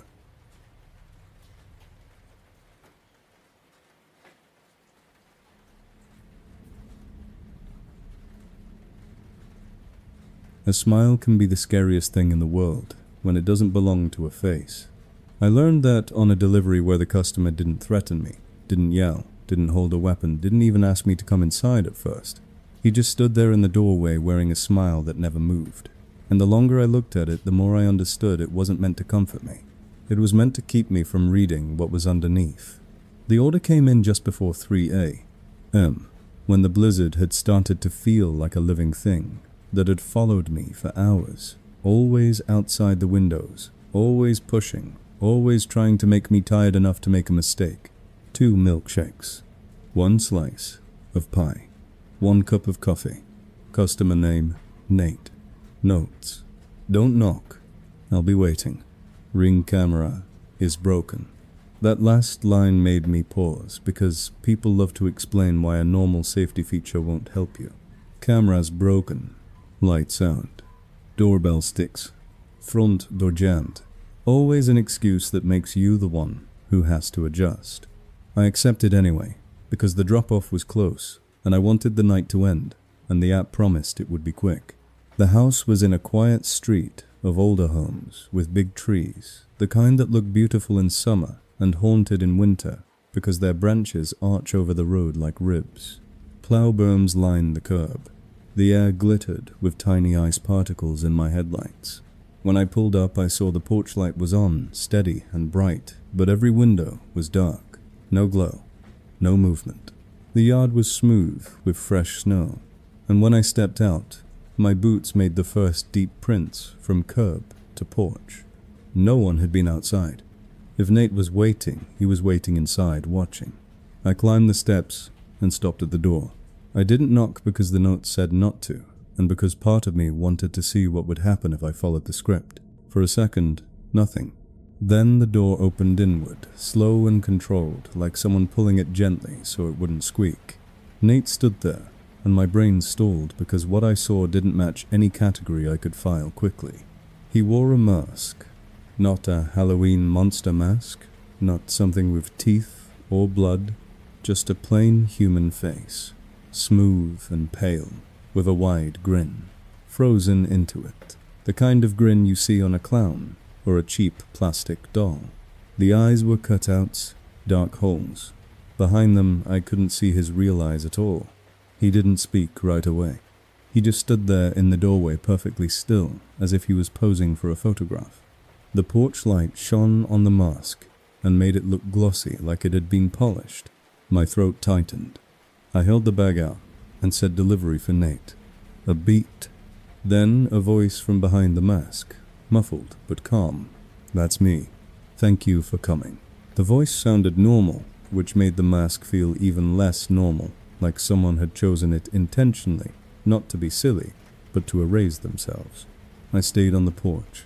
Here you go, I said. He didn't reach for the bag. He tilted his head slightly, the grin fixed, and said, set it down. I set it on the porch mat. My phone buzzed with the app prompt to take a photo, and as I raised it, Nate spoke again very gently. Don't take a picture. I froze. The app required a photo, but his tone wasn't angry. It was polite, like he was making a small request at a dinner party. I said I have to, for proof of delivery. Nate's head tilted the other direction, slow, almost curious. It's broken, he said, as if that explained everything. I glanced at the door frame and saw a doorbell camera mount, but the camera itself was missing, just a small bracket with screw holes in a dangling wire. My stomach tightened. If the camera was gone, it meant one of two things. It had been removed by someone who didn't want recording, or it had been removed by someone who didn't want witnesses. Nate stepped back half a step into the doorway, not closing the door, just creating space, and then he said, you can come inside for a second. It's warmer, just long enough to finish the delivery. The words landed like a trap, springing because now it wasn't just about a mask. It was about the familiar push one step over the line. I shook my head. I'm good, I said. I'll mark it delivered right here. Nate didn't move, but the voice changed slightly, still polite but firmer. The wind will take it. Put it inside. He pointed into the entryway, and I could see the inside wasn't lit. The house behind him was dark, darker than it should be if someone was awake ordering coffee and pie. The only light spilling in was from the porch. It made the entryway look like a tunnel. I said no. You can grab it now. Nate's shoulders rose and fell, in a slow breath, and then he said something that made my skin go cold. I waited for you. The way he said waited wasn't like he'd been hungry. It sounded like he'd been preparing. I took a step back off the mat. The porch boards creaked. Nate's head turned slightly, as if he was listening to the sound of my movement more than watching it. Then from somewhere inside the dark house I heard a soft sound, like a chair, legs scraping lightly across wood. It stopped immediately, like someone froze. Nate didn't react. That meant whoever made it was following Nate's lead. My heart started hammering. I kept my voice calm, because calm is the only leverage you have when you're scared. I said I'm leaving it here. Have a good night. I turned to go and behind me Nate spoke, still gentle, don't leave yet. I stopped without meaning to because something in that tone was too intimate, like he was too sure he could hold me with words. He added, I want to show you something. I didn't turn around. I said, no thanks. Then I walked down the steps, quickly. Behind me the door creaked wider, and I heard the soft scuff of a foot on the threshold like he was stepping out. I reached my car, got in, locked the doors and started the engine. My headlights swept across the porch, and for a second I saw Nate standing at the top step, still wearing the smile mask, still perfectly composed, watching me. But what made my stomach drop wasn't Nate. It was what I saw behind him inside the doorway, just barely visible in the thin spill of porch light. Another face, another pale shape, also smiling, also fixed positioned a little farther back in the dark, like someone waiting their turn to step forward. My breath caught. To where? Always to. Nate lifted his hand slowly and made a small gesture, not a wave, more like a beckon, curling his fingers inward once. My phone buzzed as I reversed out. A message from Nate. You didn't look at me long enough. I drove until I found a street with traffic lights and cameras, and the storm felt less personal. My hands shook on the wheel. I pulled over and tried to report the delivery, but when I opened the app, the order didn't show as Nate anymore. It showed as delivered. No chat history. No notice. Just a blank line item like any other. That part should have been comforting proof it was just a creepy customer and the system was being normal. Instead, it made it worse, because it meant there was no record of the mask, no record of his request not to take a picture, no record of the second smiling face in the doorway. The next day, in daylight, I drove past the house because I couldn't help myself. The porch light was off. The doorbell camera mount was still empty. A for sale sign leaned in the yard, half buried by plowed snow. The kind of sign you see on a house nobody's living in yet. The windows were dusty. The driveway had no tire tracks. It looked vacant, staged only by the storm. I sat there, staring at it, trying to reconcile the calm voice and the fixed grin and the second shape in the doorway with the idea of an empty house. Then, my eyes found something small that made my stomach twist again on the inside of the front window. Pressed against the glass, at eye level, was a faint circle mark, like where a suction cup had been, and beside it, another and another A, pattern of clean spots in the dust, as if someone had mounted something there repeatedly and removed it. Cameras, or lights, or masks hung on hooks. I didn't get out to check. I didn't need to, because the part that stays with me isn't the mask itself, it's what it represented. A person choosing to erase their face so you couldn't read them, choosing a smile so you'd second-guess your fear, choosing politeness so you'd feel rude, refusing and choosing a dark doorway so the only thing you could see clearly was that grin. Ever since that night, whenever someone greets me with too much friendliness, too much calm, too much certainty that I'll do what they ask, I don't look for anger anymore. I look for the smile that doesn't move, because sometimes the scariest thing on a porch isn't a threat. It's an invitation delivered with a grin that never changes, like a mask, waiting for you to step close enough for it to become the only face anyone ever remembers you by.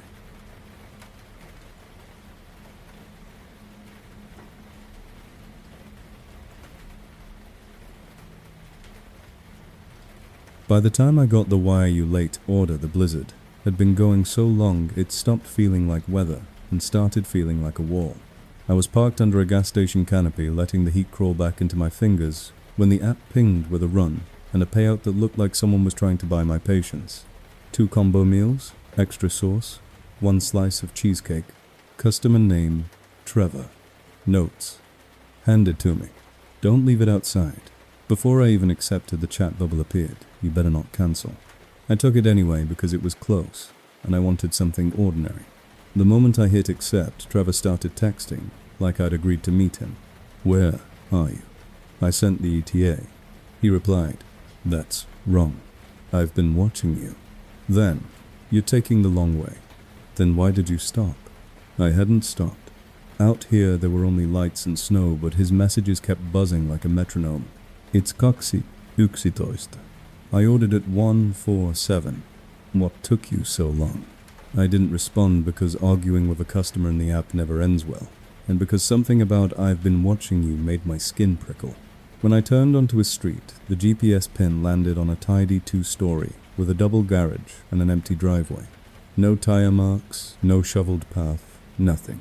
The snow from curb to door was smooth and untouched, like the house hadn't been used since the storm started.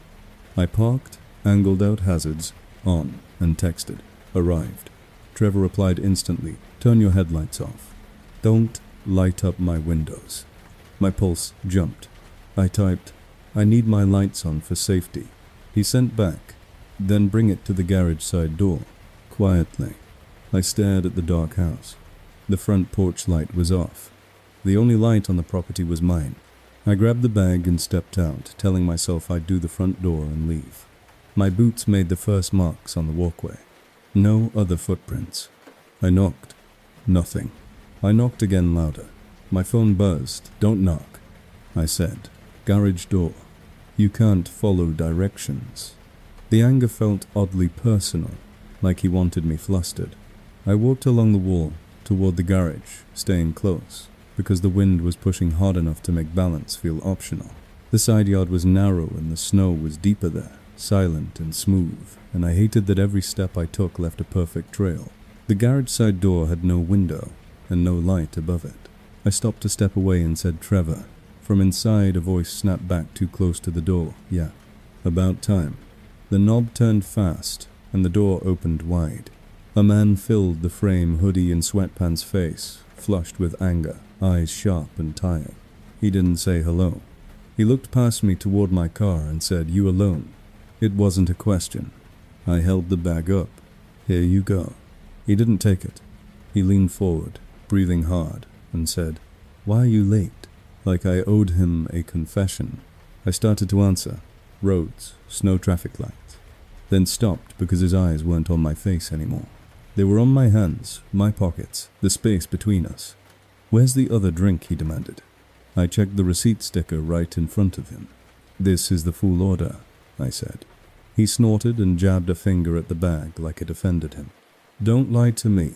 I watched you sit at the corner like you were eating my food." The certainty in his accusation was worse than shouting because it meant he'd already decided what I was. I said I didn't stop. "It's a storm."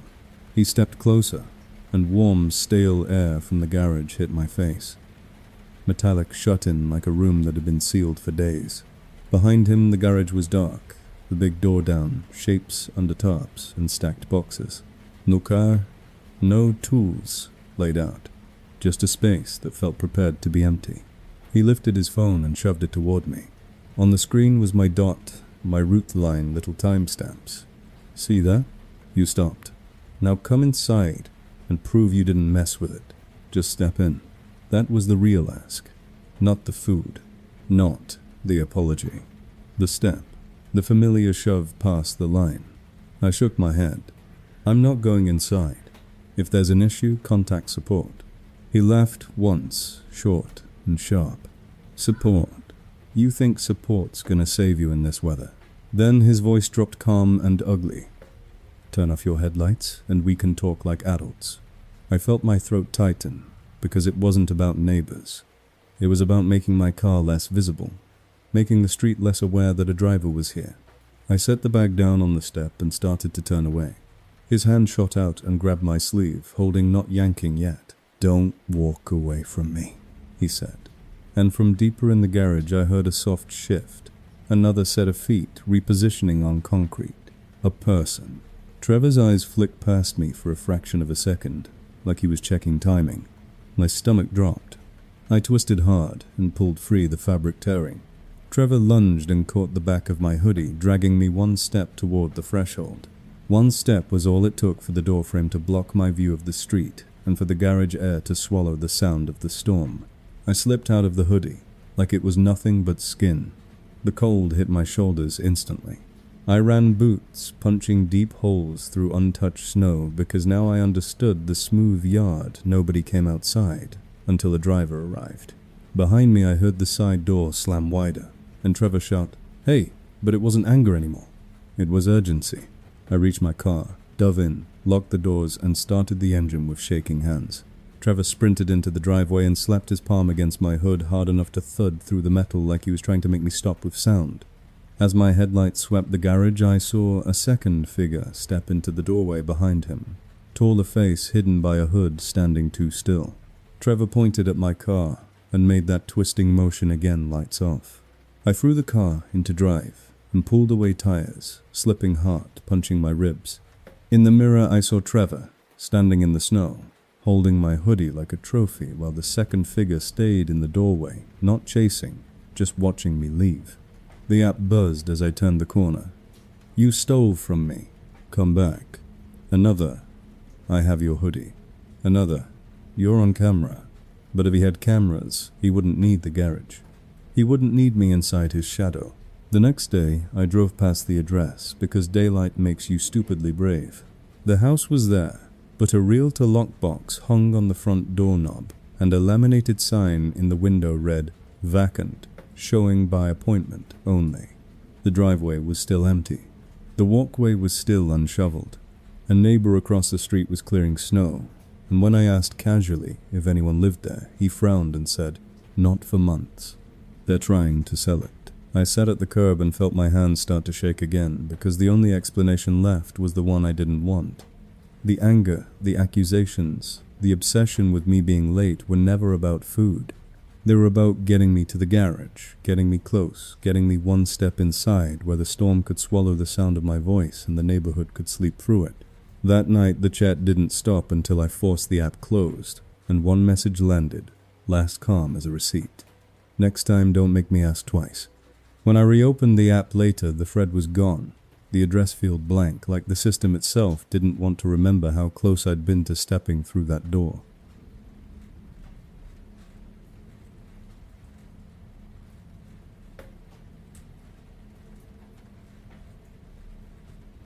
After the late customer, I promised myself I was done.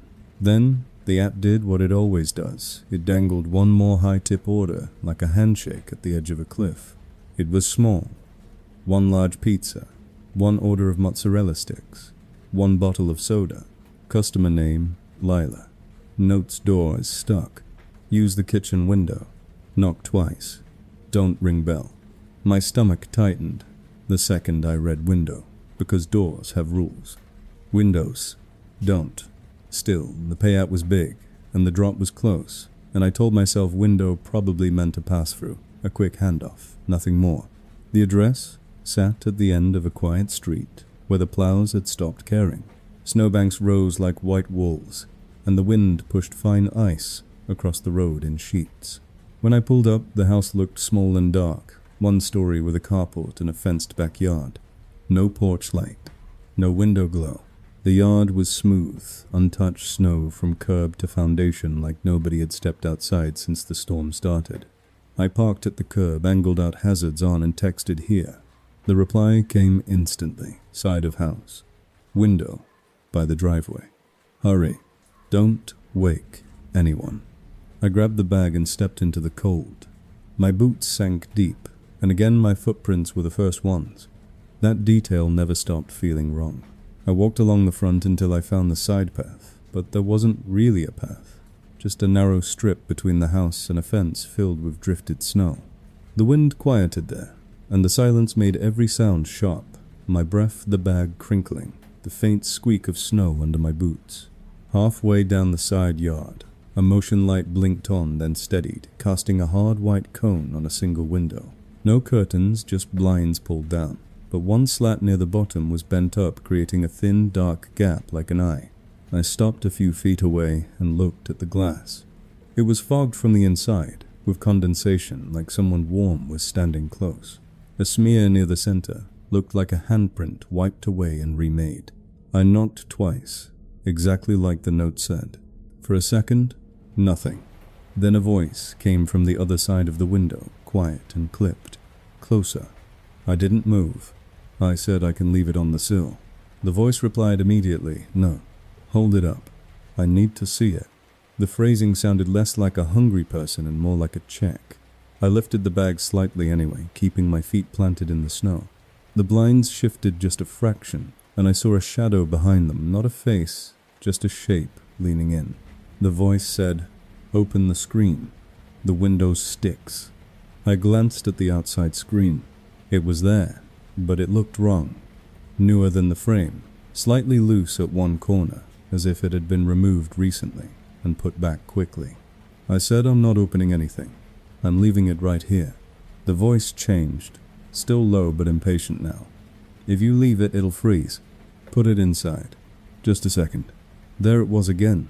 The just a second, the one step past my boundary. I swallowed and tried to keep my tone neutral. If your door is stuck, you can open the window and take it. A pause. Then, very softly, the voice said, okay, move closer. I can't reach. I took one step. Only one because the snow was deep and I wanted to be able to step back quickly. As soon as I stepped closer, the window latch clicked from the inside. Not a struggle, not a stuck window. A smooth click, like someone had already loosened it. The bottom of the window lifted, an inch, then two. Cold air flowed out, not warm air, and that tiny detail hit me like a warning.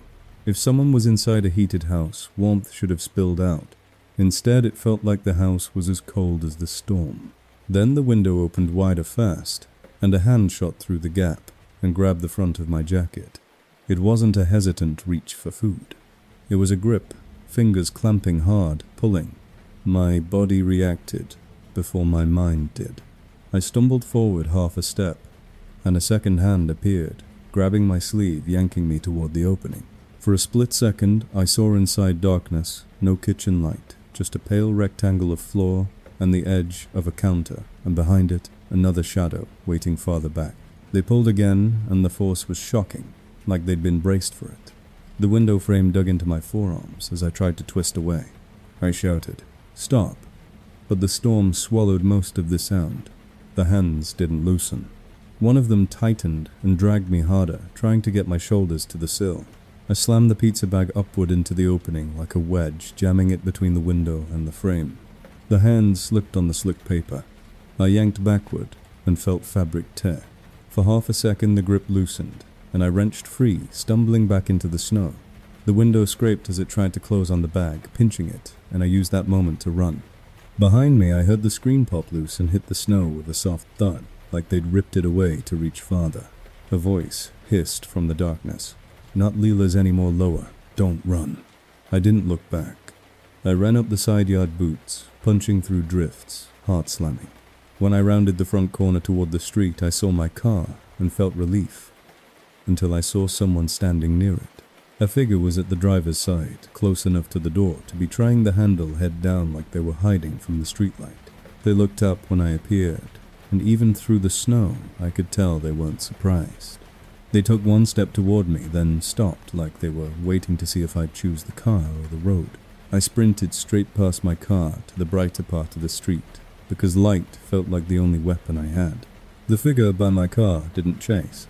They turned and walked away into the blowing snow between houses, disappearing too smoothly. I doubled back, jumped into my car, locked the doors and drove off, with the hazard lights still blinking like a heartbeat. My phone buzzed with a message from Lila. "You dropped the food." Then another message. "You were almost inside." The casual certainty of that sentence made my stomach twist. When I pulled into a lit parking lot and checked the app, the order was marked completed, even though I hadn't delivered anything. The chat thread vanished a minute later, like it had never existed. The next day I drove past the address in daylight. The house looked emptier than it had at night. A winterization notice was taped to the front door. That kitchen window had plywood on the inside, bolted across the frame, and the exterior screen was missing entirely, which meant the window hadn't stuck. It had been prepared, and the only reason to prepare a window for a delivery is if you don't want a driver at the door. You want them where the house can hide you, where the snow can hide them, and where a set of hands can reach out and try to turn a simple handoff into a pull strong enough to drag someone into the dark without anyone hearing more than the wind. I went back that afternoon thinking I might at least recover my insulated bag because it was the only proof I'd have. But the snow by the fence was smooth again. No drag marks, no drop screen, nothing except my own frozen footprints, ending where I'd broken into a run. And taped to the mailbox out front, fluttering in the cold, was a scrap of paper with one line printed in neat block letters. "Next time, use the door."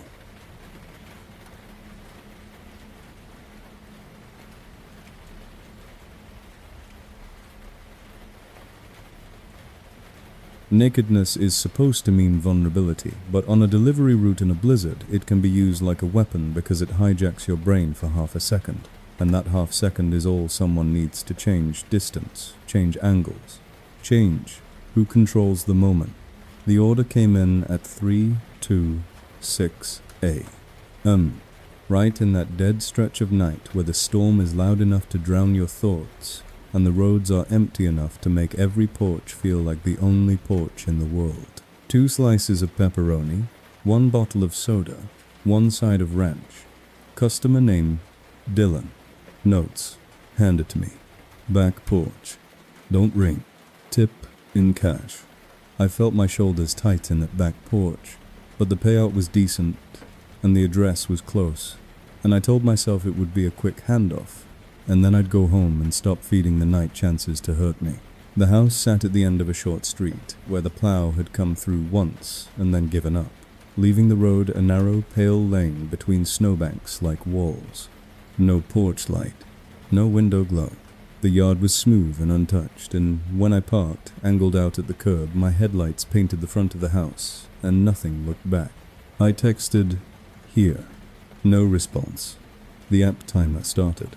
I grabbed the bag and stepped into the cold, and the wind hit hard enough to make my eyes water instantly. My boots sank into fresh powder. No prints besides mine. The front door was dark and quiet, so I didn't bother knocking. The note said back porch. I walked along the side of the house, staying close to the wall because the wind was less brutal there, and the snow in the side yard was deeper and quieter, swallowing sound. Halfway back I heard a faint click from somewhere ahead, like a latch. Then a low voice, close but not visible, said, "Back here." I stopped. I could see the outline of the back porch, through swirling snow, a small set of steps, a railing, and a door that looked like it might be a kitchen door, but there was no light above it, no sign of anyone moving. I said delivery, for Dylan, keeping my voice steady. The voice answered immediately calm and almost bored. "Yeah, bring it up." I climbed the steps careful, because the wood looked slick with ice. The porch boards creaked under my weight, and that sound felt too loud like an announcement. I held the bag out, staying at the edge of the porch, as far from the door as I could, while still handing it off. The door didn't open. Instead, a curtain in a small window beside it shifted slightly, and I saw a sliver of shadow behind it, as if someone was standing close, watching my hands. Then the voice said, "Set it down." I set the bag on the porch bench, and my phone buzzed with the app prompt to confirm the handoff. I turned slightly to angle back toward my car, and that's when the door opened fast. Not a cautious crack, a full swing. Cold air poured out, not warm air like the inside of the house was as cold as the storm. Dylan stepped into the doorway, and my brain stuttered because he was completely naked. No robe, no towel, just bare skin, shining faintly under my headlights, spill goosebumped by the cold, and he stood there like it was the most normal thing in the world. He wasn't drunk in a sloppy way. He wasn't laughing. He looked focused, almost alert. He smiled slightly and said, "You can come in for your tip." The smile and the nudity together made my stomach drop, because it wasn't seduction. It was a tactic, a way to make me embarrassed, to make me look away, to make me hesitate. I kept my eyes on his face, not his body, and said, "You can hand it to me right here." Dylan stepped one foot onto the porch, then another, and the cold didn't seem to bother him the way it should have. His bare feet made a soft, wet sound on the boards. He didn't reach for the food. He moved toward me. "Come inside," he repeated, voice still calm, like he was giving the same instruction again because he expected compliance on the second pass. I backed down one step. "I'm not entering," I said. "You can tip in the app." He chuckled once short. "App's down," he said. "Cash. Inside." He took another step, and the space between us shrank in a way that made the porch feel suddenly smaller. I looked past him into the house, and that's when I saw what made the hair on my arms rise. There was no light on inside. None. Not even a faint glow from a TV. Just darkness, and within it deeper darkness, shaped like a hallway. But there was movement in that hallway, subtle, like someone shifting weight, then stopping.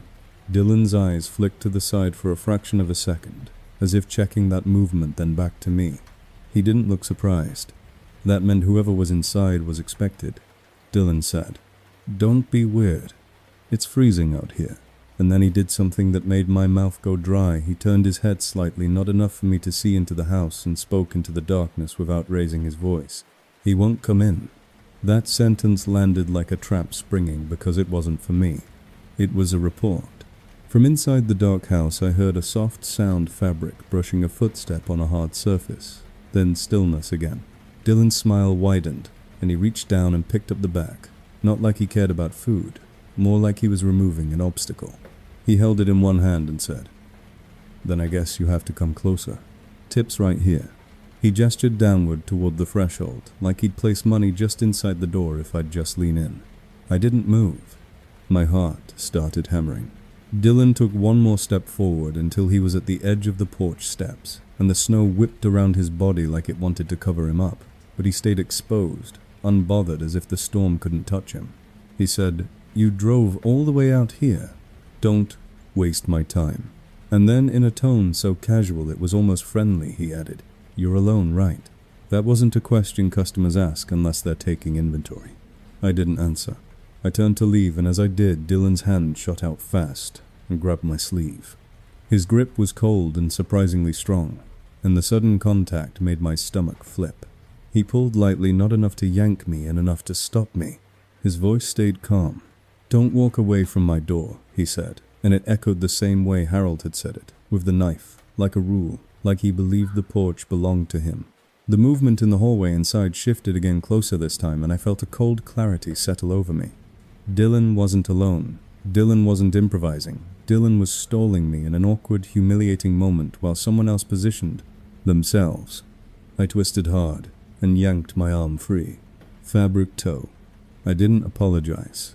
I didn't explain. I ran. My boots punched deep holes through untouched snow, and the wind hit my face like needles. Behind me I heard Dylan laugh once, and then the porch boards creaked under faster steps. Not his bare feet, he stayed at the door. The faster steps came from somewhere else, from the side of the house, as if someone had been waiting outside, out of my headlights, where the snow could hide them until I committed to the back porch. I didn't look back. I reached my car, dove in, locked the doors, and started the engine so fast my key scraped the column. As the headlights swung, they lit the side yard, and for a split second I saw a figure standing near the corner of the house, bundled in dark winter gear, hood-up face, hidden watching the car, like they were deciding whether to rush it. The figure didn't move forward. They didn't need to. Dylan stood in the doorway, still naked, still smiling faintly, holding my food bag like it was proof I'd been there. He lifted his free hand and made that small curling gesture, again not waving, beckoning like a fisherman. My phone buzzed with a message in the app thread. Tip still inside. Come back. Then another. You didn't even say thank you. I reversed out hard and drove until I hit a main road with streetlights, and only then did my hands start shaking so badly I could barely keep the wheel straight. Under a bright lamp in a grocery store lot, I tried to report the order, but the notes were gone. The chat history wiped clean like it never existed. All that remained was a receipt line and a name that suddenly looked generic, like a placeholder. In the morning daylight made me stupidly brave, and I drove past the address because I needed to see something normal. The house looked vacant. A contractor lockbox hung on the front knob. A thin sheet of paper was taped inside the window. Winterized property, do not enter. The driveway had no tire marks. The yard was smooth except for the mail carrier's tracks near the box. The back porch, visible from the side street, had no bench. No footprints. No sign anyone had stood there in the storm. But on the snowbank by the curb, right where my car had been parked, someone had pressed something down into the snow. A shallow imprint, shaped like bare feet, two ovals, toes, faintly visible, as if someone wanted to leave me one last piece of the scene to carry in my head.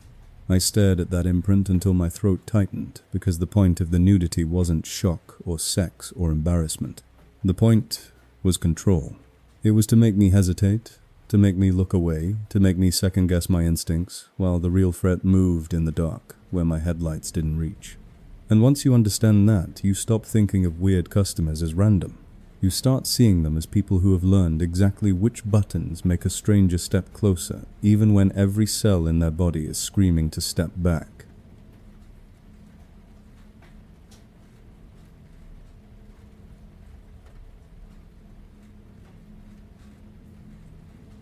If someone orders just one bottle of water during a blizzard, it's not because they're thirsty, it's because water is the cheapest excuse to make you show up, and showing up is the only part they actually need. The order hit at 3:41 a.m. After I'd promised myself I was done, after I'd told myself I'd go home and let the storm have the rest of the night without me. One single 20-ounce water. That was it. No snacks, no food, no medicine, just water. The tip, though, was huge, the kind of number that made my thumb hover because it didn't match the order, and mismatch is always where the trap starts. Customer name, S. Notes. Do not leave outside. Call when you arrive. Basement on Trents. I stared at basement entrance and felt my stomach sink. Basements don't have visibility. Basements don't have neighbors. Basements don't have porch lights. But the app timer ticked, the payout gleamed, and my brain tried to make it normal. Maybe someone's pipes froze. Maybe they're out of water. Maybe they're sick. That's the lie empathy tells you right before it walks you into a shadow. The address was in a part of town I didn't like at night, where older buildings sat close together and alleys ran behind them like narrow throats. The GPS routed me off the main road and onto a side street with sparse streetlights and snow piled high along the curbs. When I arrived, I didn't see a house. I saw an apartment building, 3 stories brick, with a dark front entrance and a small metal awning crusted with ice. Most windows were dark. A few had faint TV flicker behind curtains.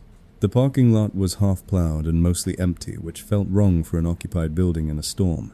I parked under the only functioning lamp, angled out, and texted through the app. Here. The note said, "Call," but I didn't want to use my real number. The customer message popped instantly anyway. Don't go to front. Basement door by dumpsters. Hurry. The words by dumpsters made my skin crawl, because dumpsters are where buildings keep the things they don't want seen, and at 341A. They're also where you can be close to someone without being visible from any window. I typed, "Please meet me at the front entrance." The reply, "Can't. I'm locked out. Basement only." That didn't make sense. If you're locked out, you don't choose the basement. You choose the front, where someone might see you. The app timer kept nagging, and a fear of a bad rating tried to wedge itself into my decision, that stupid gig economy pressure that says obey instructions or be punished. I grabbed the water bottle, tucked it in my jacket pocket, and stepped into the snow. The wind was quieter between buildings, but the silence felt worse because every sound belonged to me. My boots squeaked on packed snow. I walked around the side of the building, toward the rear lot, where 2 dumpsters sat like dark blocks against the white. The lamp behind me faded, and the light back here was dim-tinted orange from a distant streetlight that barely reached. The dumpsters were half buried, and beside them a narrow set of concrete steps led down to a metal door at basement level. No light above it, no camera, just a small keypad and a handle rimmed with ice. I stopped at the top step. I didn't go down right away, because going down means losing sightlines. Going down means you can't sprint to your car without climbing. I called out softly, "Delivery." No answer. My phone buzzed. "Go down." I stared at the message, then at the steps, then at the black rectangle of the basement door. I typed, "I'm at the steps. Come up and I'll hand it to you." The reply came instantly, "I can't. Door won't open from inside unless you pull it." That sentence was too specific, too engineered. I'd lived in buildings like this. Basement doors usually open from inside with a push bar. They're designed for safety. Pull it for me was an instruction to make me put my hand on the handle to make me commit to the doorway. I felt my pulse start to climb. I said out loud to myself, "No." Then, because part of me still wanted to be reasonable, I cracked my phone and dialed the in-app call feature anyway. It rang once, twice, then stopped. No voicemail. No answer. Immediately after a message popped. "Don't call. Just pull the door. You'll see me." The certainty in "you'll see me" made my stomach twist, because I hadn't seen anyone yet. And in a blizzard, certainty usually means they're watching you, not the other way around. I took 1 step down, then another, keeping my shoulders square to the lot, unwilling to turn my back fully. At the 3rd step, the air changed colder damp. That basement smell of concrete and stale trash. I stopped again. The snow above muffled sound. My car was still visible but smaller, now farther. The basement door sat 1 step below me, close enough that I could reach it. The keypad's tiny red light glowed steady. My phone buzzed again. Closer. I held the water bottle up like that was proof of compliance and said, "You can have it. Come to the door." And that's when I heard it.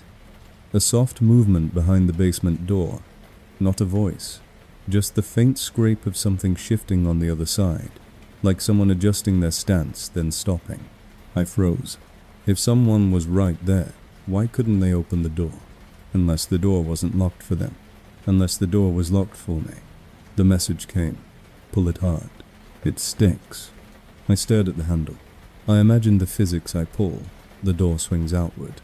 And in that moment the doorway becomes a gap, wide enough for hands, wide enough for a shoulder, wide enough for someone to rush up the steps while my balance is wrong because I'm on ice. I didn't touch it. I stepped back up 1 step. I typed, "I'm leaving it at the top of the stairs." The reply hit immediately angry now. "No, don't leave it where cameras can see." That line made my blood go cold because it admitted everything. They were thinking about cameras. They were thinking about visibility. They were thinking about moving me out of sight. I backed up another step, heart hammering, and in that moment the basement door handle moved. Slowly. It turned from the inside like someone testing it. Then the door opened a crack, and a thin line of darkness spilled out deeper than the night. A voice came through the crack, low and calm. "Give me your hand. Not give me the water. Not set it down. Give me your hand." My throat tightened so hard I couldn't speak for a second. I took another step back, and the crack widened slightly. I saw nothing inside except black and the faintest glint of an eye-level reflection like a phone screen turned down. The voice repeated a little sharper, "Hand." Now, my body moved. I turned and ran up the steps, boots, slipping, catching, slipping again. At the top I stumbled, kept running across the lot, and as I ran, I heard the basement door swing wider behind me, and a heavy footstep hit the concrete steps, then another fast. Someone was coming up. Not slowly, not injured, not locked out. I reached my car and yanked the door open, dove in, locked it, and slammed the gas. Tires spun in slush before catching. As my headlights swept the rear lot, I saw a figure at the top of the basement. Steps, half lit by distant orange light, bundled in dark clothing face, hidden by a hood. They didn't chase into the open lot. They stopped at the edge of the light, like they didn't want to be seen too clearly. And behind them, lower on the steps, I saw a second shadow move, then still, as if someone else had come up part way and decided to remain hidden. 2 again. Always 2 when the plan requires rolls. My phone buzzed as I fishtailed toward the exit. "Where's my water?" Then, "Come back. It's cold." Then, chillingly calm. "You're not the first one to run." I didn't respond. I drove until I hit a main street with businesses and cameras, and the storm felt less like a private room. Under a bright storefront lamp, I checked the app. The order was marked "Cancelled" by customer. No option to report the messages. No chat history. Just a blank transaction like it had never existed. The next afternoon daylight made me brave enough to drive past the building. The front entrance had a working camera. A sign on the door read, "This property is monitored." The rear lot, though, had no cameras at all, and the basement steps by the dumpsters were shielded by a high fence. At the top of those steps, someone had placed a small plastic bottle cap on the snow, bright against white like a marker. Not the bottle itself, just the cap. It looked staged like a breadcrumb, like proof of concept. And in the snow, near the dumpster half buried, I saw something else that made my stomach drop. A cluster of crushed water bottles, empty, pressed, flat, like someone had stomped them. 6 or 7 of them. All the same brand, all delivered one at a individual time by different drivers, who thought a single bottle of water couldn't possibly be dangerous. I sat in my car, staring at those crushed bottles, and understood the point with a cold clarity. Water is light. Water is cheap. Water is an excuse that doesn't raise alarms in the system. But it forces you to make a decision. Do you walk into the blind spot for something that isn't even a meal, or do you refuse and risk punishment by an app that doesn't care why you're scared? That night the water wasn't for drinking. It was for testing. It was for luring. It was for seeing whether a driver would put their hand on a basement door in a storm loud enough to cover a struggle and dark enough to erase the proof. And once you've seen a pile of crushed bottles behind a dumpster, you stop believing small orders are harmless. You start reading them the way you read footprints in snow, not as random marks, but as evidence that someone has been here before you doing the same thing, and that the night is set up to make sure you do it too.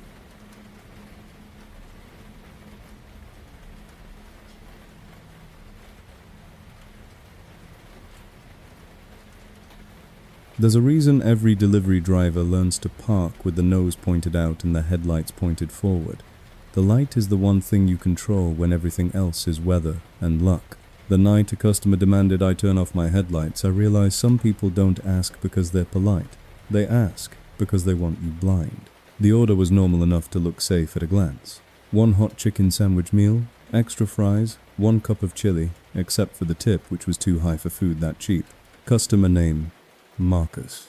Notes call when you arrive. Do not use porch. Meet by side gate. Side gate in a blizzard is already a bad sentence, but I'd been telling myself the whole night that the next order could be normal if I just kept my head down and followed the rules that kept me alive. Engine running, doors locked, car angled. Out no stepping into darkness that isn't mine. I drove out to the address on a road that thinned into fields, and then into darkness, where the plows had stopped, and the snowbanks rose like soft walls that could hide anything crouched behind them. The GPS pin landed on a house set back from the road, with a long driveway I couldn't fully see because the storm kept erasing the edges. No porch light, no window glow. The only illumination was my headlights, and the weak reflection of snowflakes spinning through the beams like static. I texted through the app. Here. Marcus replied instantly. Kill your headlights. My pulse jumped so hard, it felt like a shove. I typed, can't. Safety. He answered, then you can't deliver. They'll see. That single word tightened my throat. I scanned the road behind me. Nothing but blowing white. I scanned the yard. Nothing but a buried fence line and a side gate that was barely visible as a dark rectangle near the house. Marcus messaged again. Turn them off for 10 seconds. I'll grab it. Then you go.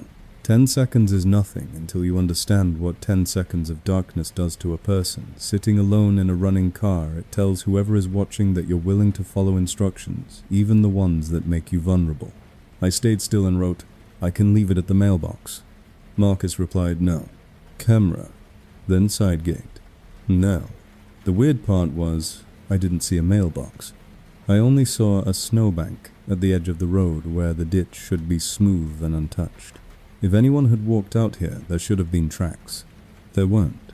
I waited, hoping time would solve it by letting the order cancel, but the app timer kept nudging me like a hand on my back. Marcus sent. You're making this difficult. Then, if you want the tip, do what I said. Then the one that made my stomach drop. I can see your face in the windshield. I looked at my own reflection, faint, warped, framed by dashboard light, and realized what he meant with my headlights on my interior glow made me visible. Someone could be out there and my own glass would betray me. I turned the dome light off and lowered the screen brightness, trying to reclaim the only shadow I could. Marcus texted better. No. Lights. I didn't comply. Instead, I cracked my window 2 inches and shouted into the storm, Marcus, come to the road and I'll hand it to you. The wind stole half the words, but silence answered anyway. No footsteps. No reply. A minute passed. Then from the darkness of the driveway I saw a small motion. Not a person, just the faintest change, like someone shifting behind the snowbank near the side gate. It was the kind of movement you only catch when you're already looking for it. Marcus messaged, don't look over there. Just turn them off. That was the confirmation I needed. If he didn't want me looking, there was something worth seeing. I put the car in drive and rolled forward a few feet, slow testing angles, sweeping the beams across the yard. For a second my headlights caught reflective tape low to the ground, a thin silver stripe that flashed and vanished. Not a driveway marker. Too close to the gate, too horizontal. Like it was on a sleeve. Like someone had turned their arm and the tape on their jacket had caught my beam by accident. My heart hammered. Marcus texted, stop moving. Then you're going to ruin it. Ruin it. Not you're going to scare me. Not you're going to miss me. Ruin it. Like there was a plan, and my headlights were the problem. I backed up to my original spot, angled out farther and decided to end it the only way I could. I would mark it unsafe and leave, but as soon as I reached for my phone, the road behind me lit up. 2 headlights appeared in my rearview mirror, close and bright, not approaching, slowly like a neighbor driving, cautious but rolling in, stopping hard at the edge of my light. A vehicle had pulled up behind me without me hearing it over the storm, and positioned itself so it could block me if it moved forward 2 feet. My stomach turned to ice. Marcus texted immediately. No, lights off. The timing was too perfect. The request wasn't about neighbors. It was about coordination. He wanted my headlights off so my car would disappear while the other car's headlights kept me lit from behind like a stage. Marcus added, "Don't make me come to you." I didn't answer. I hit the lock button again, even though the doors were already locked. A useless ritual that made my hands feel less helpless. Then I looked in my side mirror and saw the side gate move. Not swinging wide, just shifting a few inches like someone had been holding it and testing it. The reflective tape flashed again, in the corner of my beam closer now, and I realized the person by the gate wasn't trying to come to me yet. They were waiting for the moment my lights went out so they could move without being painted. By my beams, the car behind me stayed still, headlights steady as if it didn't care about being seen because it was the seen part of the trap. I made the decision that felt rude but kept me alive. I laid on the horn. Not a polite tap. A full, sustained blast that tore through the storm like a siren. Immediately, the side gate stopped moving. The reflective tape vanished. The car behind me flicked its lights once off on, like an angry blink. Marcus texted, "Stop that. Then you're going to wake them." Them. Again. I didn't stop. I honked twice more, short and sharp, then threw the car into reverse.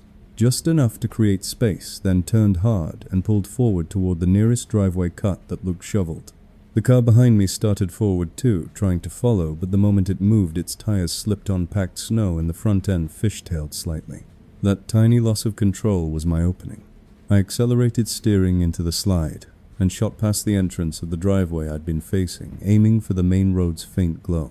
In my headlights, I caught one last image that I will never forget. A figure in a dark winter jacket, standing half hidden by the side gate.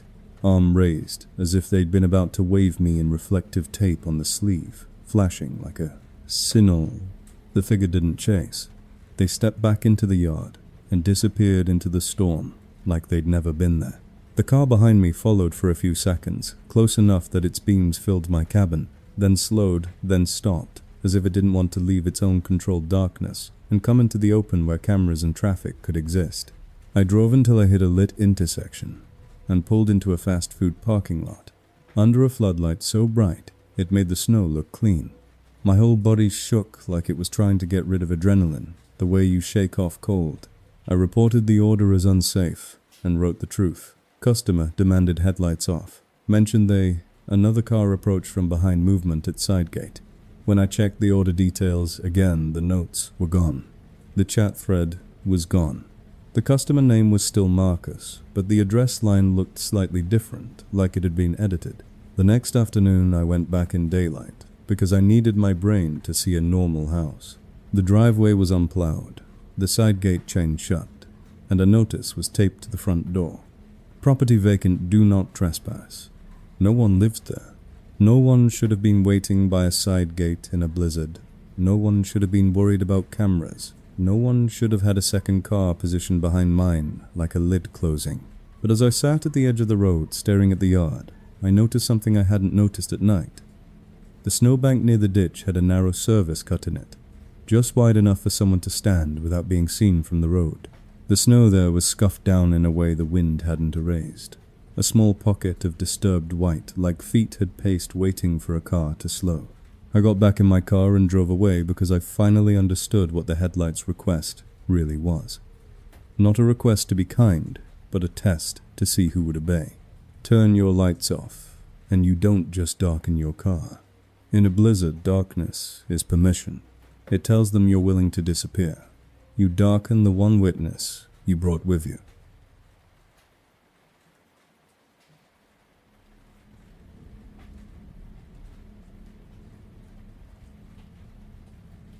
The scariest customers aren't always the ones who threaten you, because adults can perform, adults can pretend, adults can bargain.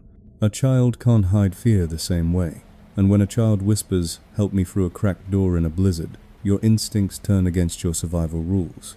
The order came in just after 4 a.m., when the storm had thinned into ice needles that skated across the road and made every street lamp haloed and unreal. It was a kid-type order: chicken tenders, fries, 2 small chocolate milks, and a little cup of applesauce. Customer name, Alyssa. Notes, hand it to me. Do not leave outside. The tip was normal, the address was in a quiet residential pocket, and for a few minutes I let myself believe this would be one of those boring human deliveries that makes you forget the last 10. The house sat under heavy trees, branches bowed with snow, driveway unshoveled, porch light on but dim and yellow. Every window was dark. The yard was smooth white from curb to steps, and my boots made the first deep prints up the walkway. I remember thinking how odd it was that someone ordering kids' food hadn't stepped outside even once. Not to check the driveway, not to take out trash, not to bring in a package. I knocked. Nothing. I knocked again louder and the porch light flickered once, like it was tired. My phone buzzed with a message. Hold on. A minute passed. The wind pushed snow across the porch boards in thin sheets. Then the door opened a crack, just enough to show a sliver of darkness inside, and a small pale face at the bottom of the gap. A little girl, maybe 7 or 8. Hair, messy eyes, too wide. She didn't look at the food first. She looked at me like she was trying to decide if I was real. I said softly, "Delivery for Alyssa." The child swallowed and whispered so quiet I almost thought the wind made it. "Help me." My stomach dropped so hard it felt like I missed a stair. I froze, because every rule I lived by screamed at the same time. Do not step inside. Do not get pulled across a threshold. Do not let empathy put you in a blind spot. But the child's face wasn't performing. Her lip trembled. Her eyes flicked over my shoulder toward the street like she wanted to run into the snow but couldn't. I lowered my voice. "Is your mum there?" The child shook her head, once tiny. Then barely moving her mouth, she whispered again, "Please." The door behind her shifted the hinge, creaking as pressure changed like someone inside had leaned closer. The child's eyes snapped toward the darkness behind the crack, and her whole posture shrank. A deeper voice adult came from inside the house, calm and annoyed. "Who is it?" The child didn't answer. She looked at me, panic breaking through. I said, louder, "Delivery." The voice from inside answered closer. "Now, leave it and go." The door started to open another inch, and I saw a hand appear above the child's head on the inside edge. Fingers splayed against the wood, like it was bracing to pull the door wider. The child whispered fast, barely audible, "Don't go." My throat tightened.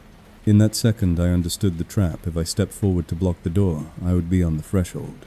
If I stepped inside to grab the child, I would be inside. If I stayed, whoever was behind that door could decide when to widen the gap and how. I forced myself to move backward one step away from the crack, away from the hand. I set the bag of food down on the porch, not because they needed it, but because my hands needed to do something that wasn't reaching. I said clearly, "I'm calling for help." The adult voice snapped sharp now. "No, you're not." The child's face tightened, and she whispered, "Please." Then the door jerked slightly, and the child vanished from the crack as if someone had pulled her back by the shoulder. The gap narrowed. I heard a quick, muffled sound from inside. Not words, just the kind of noise you make when someone clamps a hand over your mouth for a second to keep you quiet. The door closed to a thin slit. I stepped back to the edge of the porch and moved toward my car, without turning my back fully, keeping the house in my peripheral vision. My hands shook so badly I fumbled my phone, but I managed to hit emergency. I gave the address. I said there was a child who asked for help. I said I was a delivery driver and I was outside and I was afraid to go in. The dispatcher's voice was calm, professional, and it made the world feel slightly less like a nightmare. She told me to stay in my vehicle, keep my doors locked, keep my headlights on the house, and wait for units. I did exactly that. I got into my car, locked the doors, and aimed the beams at the front steps. For a few seconds nothing moved. Then a curtain in a front window shifted and I saw the brief silhouette of an adult head peering out, then pulling back. My phone buzzed with a message from Alyssa. Wrong house. Leave. The message was too clean, too adult, and it arrived too late. A second message. Stop watching. Go. My heartbeat hammered. The porch light flickered again, then steadied. The front door opened, not to reveal the child, but to reveal a man standing in the doorway, in a t-shirt, like he hadn't been asleep at all. He didn't wave. He didn't come down the steps. He stared at my headlights, like they offended him. Then he raised his phone, and pointed it at my car, as if recording. He shouted something I couldn't hear over the wind, and then the door shut hard. I stayed. Minutes felt like hours. When the police car finally turned onto the street, its lights washing blue and red across snow and trees, my lungs released a breath I didn't know I'd been holding. 2 officers approached the house. One knocked. The porch light went steady bright, like the bulb suddenly remembered how to work. The door opened wider this time, and the man spoke with animated hands, the body language of someone explaining how ridiculous this was. I couldn't hear the words, but I watched the officers shift positions, one nearer the door, one angled to see inside. At one point, one officer leaned down slightly, as if looking for someone shorter. The door tried to close. The officer's boot stopped it. Then, the door opened again. A few minutes later, the officers walked back toward their car. One of them came to my window and asked me to repeat exactly what I'd heard. I said it again, "Help me." The officer's face stayed neutral, but his eyes hardened. He told me I did the right thing, by not entering, and by calling. He didn't tell me what happened inside. He couldn't. He just said, "We'll handle it from here," and asked for my name and number in case they needed a statement. I drove away, on shaking legs, and the whole time my mind replayed the child's face and the way it vanished from the crack like a hand had yanked it back into darkness. The next day, I drove past in daylight and kept my car moving. The house looked ordinary. Dark windows, clean steps, no trace of the crack in the door or the whisper. When I called the non-emergency line to follow up, the dispatcher only confirmed an officer had done a welfare check and couldn't share details. That should have been relief. Instead, it left me with the same question the storm always leaves behind when someone asks for help from inside. How do you save them without stepping into the trap built for whoever answers?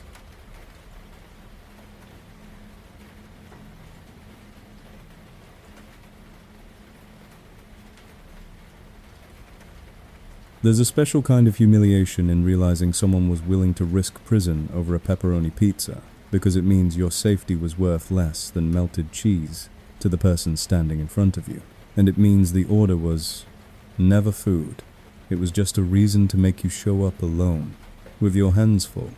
The request hit my phone at 4:18 a.m., the hour where the world feels abandoned, where the blizzard has chewed up every sound and left only the steady rasp of wind against glass. 1 medium pepperoni. That was it. No sides, no drinks, no dessert. The tip, though, was fat, almost insulting, like the customer was trying to buy silence from the weather itself. Name J. Notes. Meet at the end of the driveway. Don't come to the door. Hazards off. I stared at hazards off and felt my stomach tighten, because nobody cares about hazards unless they care about not being noticed. I almost declined, but the app flashed the payout, and my brain did what tired brains do. It tried to make it normal. Maybe he didn't want to wake a baby. Maybe his porch was iced over. Maybe he was embarrassed about his house. I took it and drove. And the roads out there were the kind that feel less like streets and more like corridors carved through white. The GPS pin sat on a dead stretch near the edge of town, where subdivisions dissolve into empty lots and tree lines. When I turned onto the street, my headlights found a row of houses spaced too far apart, most of them dark, and the snow was so fresh it looked poured. Jay's address number was there on the mailbox, but the driveway beyond it was unshoveled, a smooth ramp into darkness. No tire tracks, no footprints, no sign anyone had touched this place since the storm started. I parked at the curb, angled out anyway, because I never park. Trapped. Not anymore. And I left my headlights on because I don't negotiate with darkness. I texted through the app. Here. Immediately turn off your headlights. My pulse jumped. I typed, can't. Safety. Jay replied. Then park farther down. Woke up. Meet at the end of the driveway like I said. The insistence on end of the driveway felt surgical, like he'd chosen that exact spot, because of what it hid the house's shadow, the tree line, the way the wind would cover movement. I stared at the smooth snow again. If someone was waiting at the end of the driveway, there should have been prints. Unless they were waiting somewhere else, and end of the driveway was where they wanted me to stand. I wrote, I'll leave it at the mailbox. Jay replied instantly, no. Cameras. keep the change if you do it right. That line made my throat go tight, because keep the change is what people say when they want to sound normal while they ask you to do something that isn't. I got out anyway because the app timer was ticking, and I wanted this night to end, and I told myself I would do it smart. I tucked the pizza box under my arm like a shield, and walked only as far as the mailbox, staying in the thin reach of my headlights. My boots punched the first deep prints in untouched snow. The wind hissed. I called out Jay, "I'm here," and it sounded small, like the storm was swallowing it on purpose.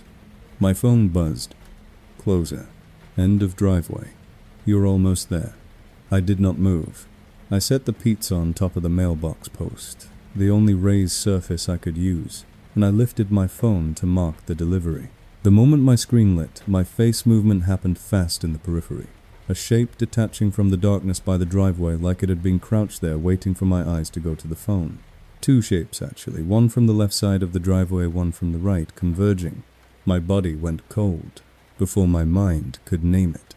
The first guy was in a dark jacket, with his hood cinched, tight face hidden by a scarf. The second had a beanie pulled low and a cheap ski mask that turned his head into a blank. They didn't run. They walked quickly, purposeful, like they knew I couldn't go anywhere but back. The masked one said, "Real quiet man," and he held something in his hand at waist level. I didn't stare long enough to confirm what it was because confirmation is how panic starts, but my brain filled in the shape anyway. The other one reached for the pizza like it was the reason they were here, grabbed it off the mailbox, then laughed once quick and ugly. "Pepperoni," he said, like he was reading my weakness off a receipt. The masked one took one more step and said, "Phone, wallet, keys." His tone was flat bored, like he'd done it before and wanted it to be easy. My first instinct was to back away, but my boots sank and the snow stole speed. And that's the thing about winter robberies. The weather is their accomplice. I kept my hands visible and said, "Take the pizza. Just take the pizza." The unmasked one shook his head, still grinning. "Pizza's the cover," he said, and that sentence hit me like a punch, because it was the truth, spoken out loud. The masked one lifted his hand slightly, and the metal glinted in my headlights for a half second, and that was enough. I reached into my pocket, slowly pulled out my wallet, and tossed it onto the snow. I pulled out my spare cash, tossed it too. The masked one said, "Phone." I lied without thinking, because survival makes you creative. I said, "It's in the car," and I nodded toward my driver's seat, hoping to buy a second of distance. The unmasked guy moved toward the passenger side of my car quick, and that's when my stomach dropped again, because it meant they didn't just want my stuff, they wanted access to the car itself. He yanked the passenger handle. Locked. He slapped the window with his palm, hard, and mouthed something I couldn't hear. The masked one stepped closer to me, cutting off my path to the driver door, and said, "Walk with me. To your car. Like we're friends." In the split second before my feet moved, I realized the geometry of it. If he walked me to the driver's side, he could get me between my body and the door. He could keep the weapon out of the headlights. He could make this quiet. And quiet was the whole point. I did the only loud thing left in me. I screamed. Not words, just noise, a raw sound ripped out into the storm. It felt ridiculous because the wind ate half of it, but the other half mattered because it broke the script. The unmasked guy flinched and looked down the street, checking for lights, checking for witnesses, and that half second was enough. I turned and ran toward my driver door. Anyway, boots slipping, snow grabbing at my calves, and I fumbled my keys because my hands were shaking so hard they didn't feel like mine. The masked one lunged and grabbed my jacket from behind. Fabric toe. I kept moving. I slammed my shoulder into the driver door, yanked it open, dove in, and hit the lock button like it was a prayer. The unmasked guy was at the passenger window again, banging, shouting, something, and the masked one slapped the hood twice, like he wanted the car to understand he was in charge. I started the engine and the headlights brightened, and in that sudden clarity, I saw what I didn't want to see behind the two of them at the end of the driveway. There was a third figure standing farther back, partially obscured by the falling snow, not rushing, not participating, just watching like a supervisor. 3. The night had been 2 after 2 after 2, and now it was 3, like escalation. I threw the car into reverse, backed up, hard tires spinning. then swung wide and accelerated down the street, my rear end fishtailing as the road tried to take me. In my mirror, I saw the unmasked guy open the pizza box, right there in the snow like a joke, while the masked one stood still and watched my taillights the way hunters watch a wounded animal run. My phone buzzed as I drove, because the app was still open and a message appeared in the chat thread from Jay Delivered. Thanks. Keep the change. The casualness of that message made my stomach turn, because it meant the account was still active, still performing, normal. I pulled into a lit convenience store lot and called the police with shaking hands, and when an officer arrived and asked what they took, I heard myself say they wanted my phone, and realized why that was the real prize. The phone has your name, your routes, your emergency contacts, your next orders, your whole life mapped in one warm rectangle. The pizza was never the point. The pizza was just what made me step out of the car and stand in the snow long enough for the dark to reach me. And the worst part was how small the order looked in the history afterward, like a harmless snack, like a nothing transaction, while my torn jacket and the bruise blooming on my arm were the only receipts that proved the night had been, willing to take much more than my money if I'd followed the script one step further.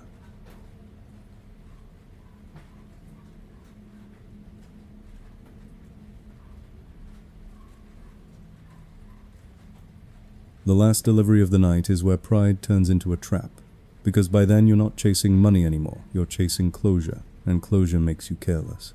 I remember staring at my app at 4:47 a.m. Heater, blasting hands still shaking from the pepperoni robbery, telling myself I was done, telling myself I'd rather eat the cancellation penalty than step out of my car one more time.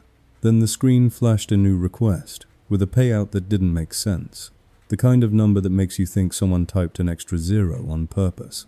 1 large pizza, 1 order of wings, 1 bottle of soda, customer name, Eli. Notes: do not go to the house. Drive to the farm lane behind it. Barn door will be open. Tip inside cooler. Keep engine running. I read that twice, then a third time, because it wasn't delivery instructions. It was a checklist, designed by someone who understood exactly what drivers fear and exactly how to override it. Don't go to the house, so no cameras. Farm lane behind it, so no neighbors. Barn door open, so you don't have to knock, you just step in. Tip inside cooler, so you have a reason to cross the threshold. Keep engine running so you don't pause, you don't think, you obey. The app timer started its little countdown like a hand pushing me forward, and my tired brain made one last stupid bargain. I'll drive there. I'll drop it at the edge. I won't go inside, and then the night is over. The address was out past the last strip of businesses, where streetlights thin out and the snow looks untouched, where the wind has room to build speed. The GPS routed me onto a 2-lane road that turned into a darker 2-lane road, then into a stretch where the only light was my headlights and the pale reflectors on the shoulder.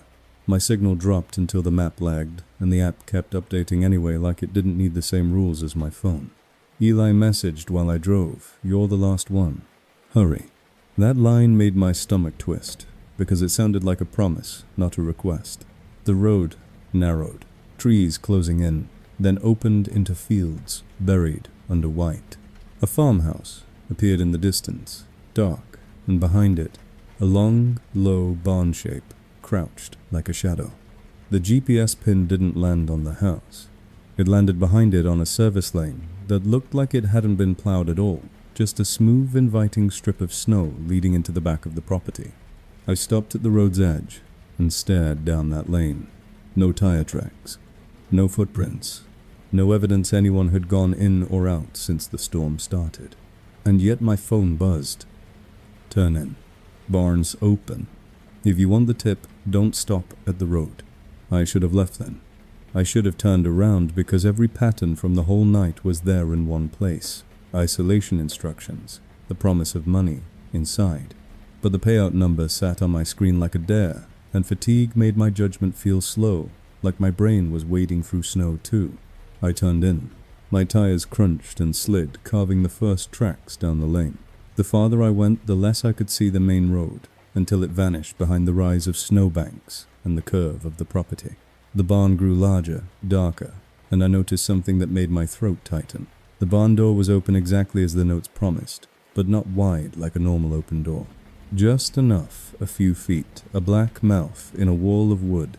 My headlights swept across the snow in front of it and revealed something else, tire tracks that weren't mine, fresh enough that the wind hadn't softened their edges yet.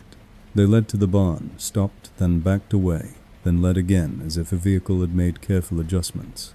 I rolled forward slowly, engine humming, and parked angled out the best I could in a space that wasn't really a space, just churned snow. The air out here was different, heavier, carrying the smell of livestock and diesel and cold metal. I texted, "Here." Eli replied instantly, "Good. Set it inside the door. Cooler is to the left. Tip is taped under the lid." I stared into the opening. My headlights couldn't reach far inside. The darkness swallowed light, like it was thick. I could hear the wind, yes, but underneath it I heard something else, a faint, rhythmic creak, like a chain moving, like a hook swinging. I grabbed the pizza and wings and stepped out, keeping my car door open behind me because an open door feels like an exit. The snow crunched loud under my boots. My breath rose white. I walked toward the barn opening and stopped at the threshold because stepping through it would mean my body was inside while the rest of me was still in the storm, and that split second is where people get taken. I leaned forward just enough to see the cooler. There was a large plastic storage bin just inside on the left, exactly where he said it would be, like a prop placed for me. Next to it, half in shadow, sat another bin and another stacked. I set the food down on the first bin without stepping fully in and said loudly, "Eli, it's here." A pause. Then a voice from deeper inside the barn answered, calm and close enough that my skin prickled. "Bring it farther. Wind or blow it." The voice didn't sound like someone waiting for dinner. It sounded like someone managing a process. I said no.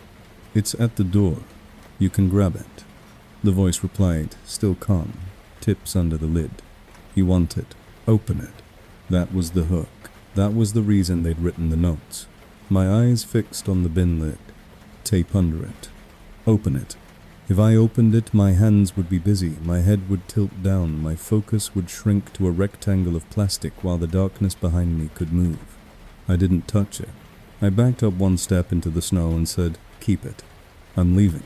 As I turned, my phone buzzed with a new message from Eli, "Don't run. You'll slip." That sentence hit me like ice, because it wasn't a warning, it was a prediction, like he was already watching how I moved. I looked toward my car and froze, because the driver's side door was no longer fully closed, the way I'd left it. It was cracked open an inch, just enough to be wrong. My pulse spiked. I knew I hadn't touched it after stepping out. The wind could not open a car door against a latch like that without making it swing, and this wasn't swinging. This was deliberate. I walked fast, not running because the message was right. Running on churned snow makes you fall. I reached the car and grabbed the handle and yanked the door open. Inside the cabin, light should have come on.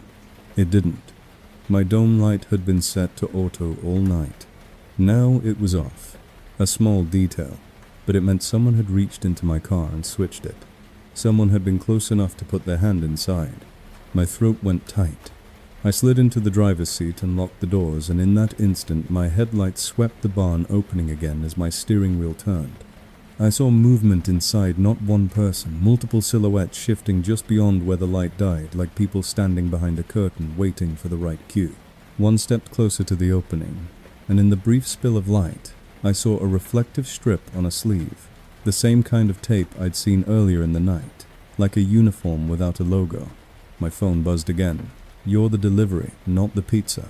That sentence landed in my stomach like a stone. It wasn't metaphor. It was a claim of ownership, like my name on a label. My hands shook on the wheel. I put the car in reverse, and the tires spun, struggling for grip and churned snow. The barn silhouettes moved closer to the doorway. One of them raised an arm, and I saw a flashlight beam flick on and stab toward my windshield, trying to blind me the way Eli had tried to blind me with my own headlights. I slammed the gas harder, steering into the spin, and the car lurched backward, catching traction just enough to move. Then something thudded against my trunk, not heavy like a person, sharp like an object thrown. The rear-view mirror shook. I didn't stop. I kept reversing until the lane widened enough to turn. Then I swung the wheel hard and accelerated toward the main road. As I drove, my headlights caught something on the snow beside the lane, a rectangle of paper that hadn't been there when I arrived. A shipping label, the kind you see on packages, bright white against the snow. I passed it too fast to read fully, but my brain caught 2 words printed in bold near the top: driver pickup. The app pinged behind my eyes the whole night's pattern, clicking into place with sick clarity, the tiny orders, the demands to come inside for a tip, the obsession with phones and lights and blind spots. Food delivery wasn't the product. Drivers were. Your car, your phone, your body in the right place at the right time, all of it could be picked up if someone learned how to use the system like a fishing line. I hit the main road and didn't slow until I reached the first lit intersection, where cameras hung on poles and the snow looked less like a private room. Under a bright gas station canopy, I got out and walked around my car with trembling hands. The thud against my trunk had left a dent and a smear of something dark that might have been mud, might have been grease. And tucked under my rear wiper, pinned like a receipt, was a strip of clear tape holding a folded note. The handwriting was neat block letters, like someone who wanted it readable: "Thank you for delivering yourself."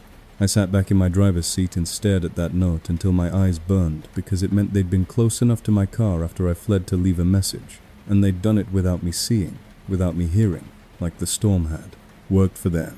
When I checked the app history later, the order was marked completed. A tip had been added. A big one. It looked like a reward for good service. The address line was blank, like the system had decided the location didn't matter anymore. And the next day, when the sun was up and the roads were clear enough to make me feel foolish, I drove out toward the fields to prove to myself it had been exhaustion, paranoia, a bad night turned cinematic by snow. The farm lane was there, but the barn doors were shut tight. No tracks. No tire marks. The snow in front of the barn was smooth, untouched, like nobody had been there at all. Just a clean white field and a silent building, as if the place knew exactly how to reset itself between victims. I never found that shipping label again, but I didn't need it. I still had the note under my wiper in my glove compartment for weeks, until I finally threw it away. Not because it scared me, but because it explained too much that the last delivery of the night isn't just dangerous because you're tired. It's dangerous because someone else is still awake, still organized, still using the storm like a curtain. And to them, your app dot, moving through the snow, isn't a driver heading home. It's inventory arriving right on schedule.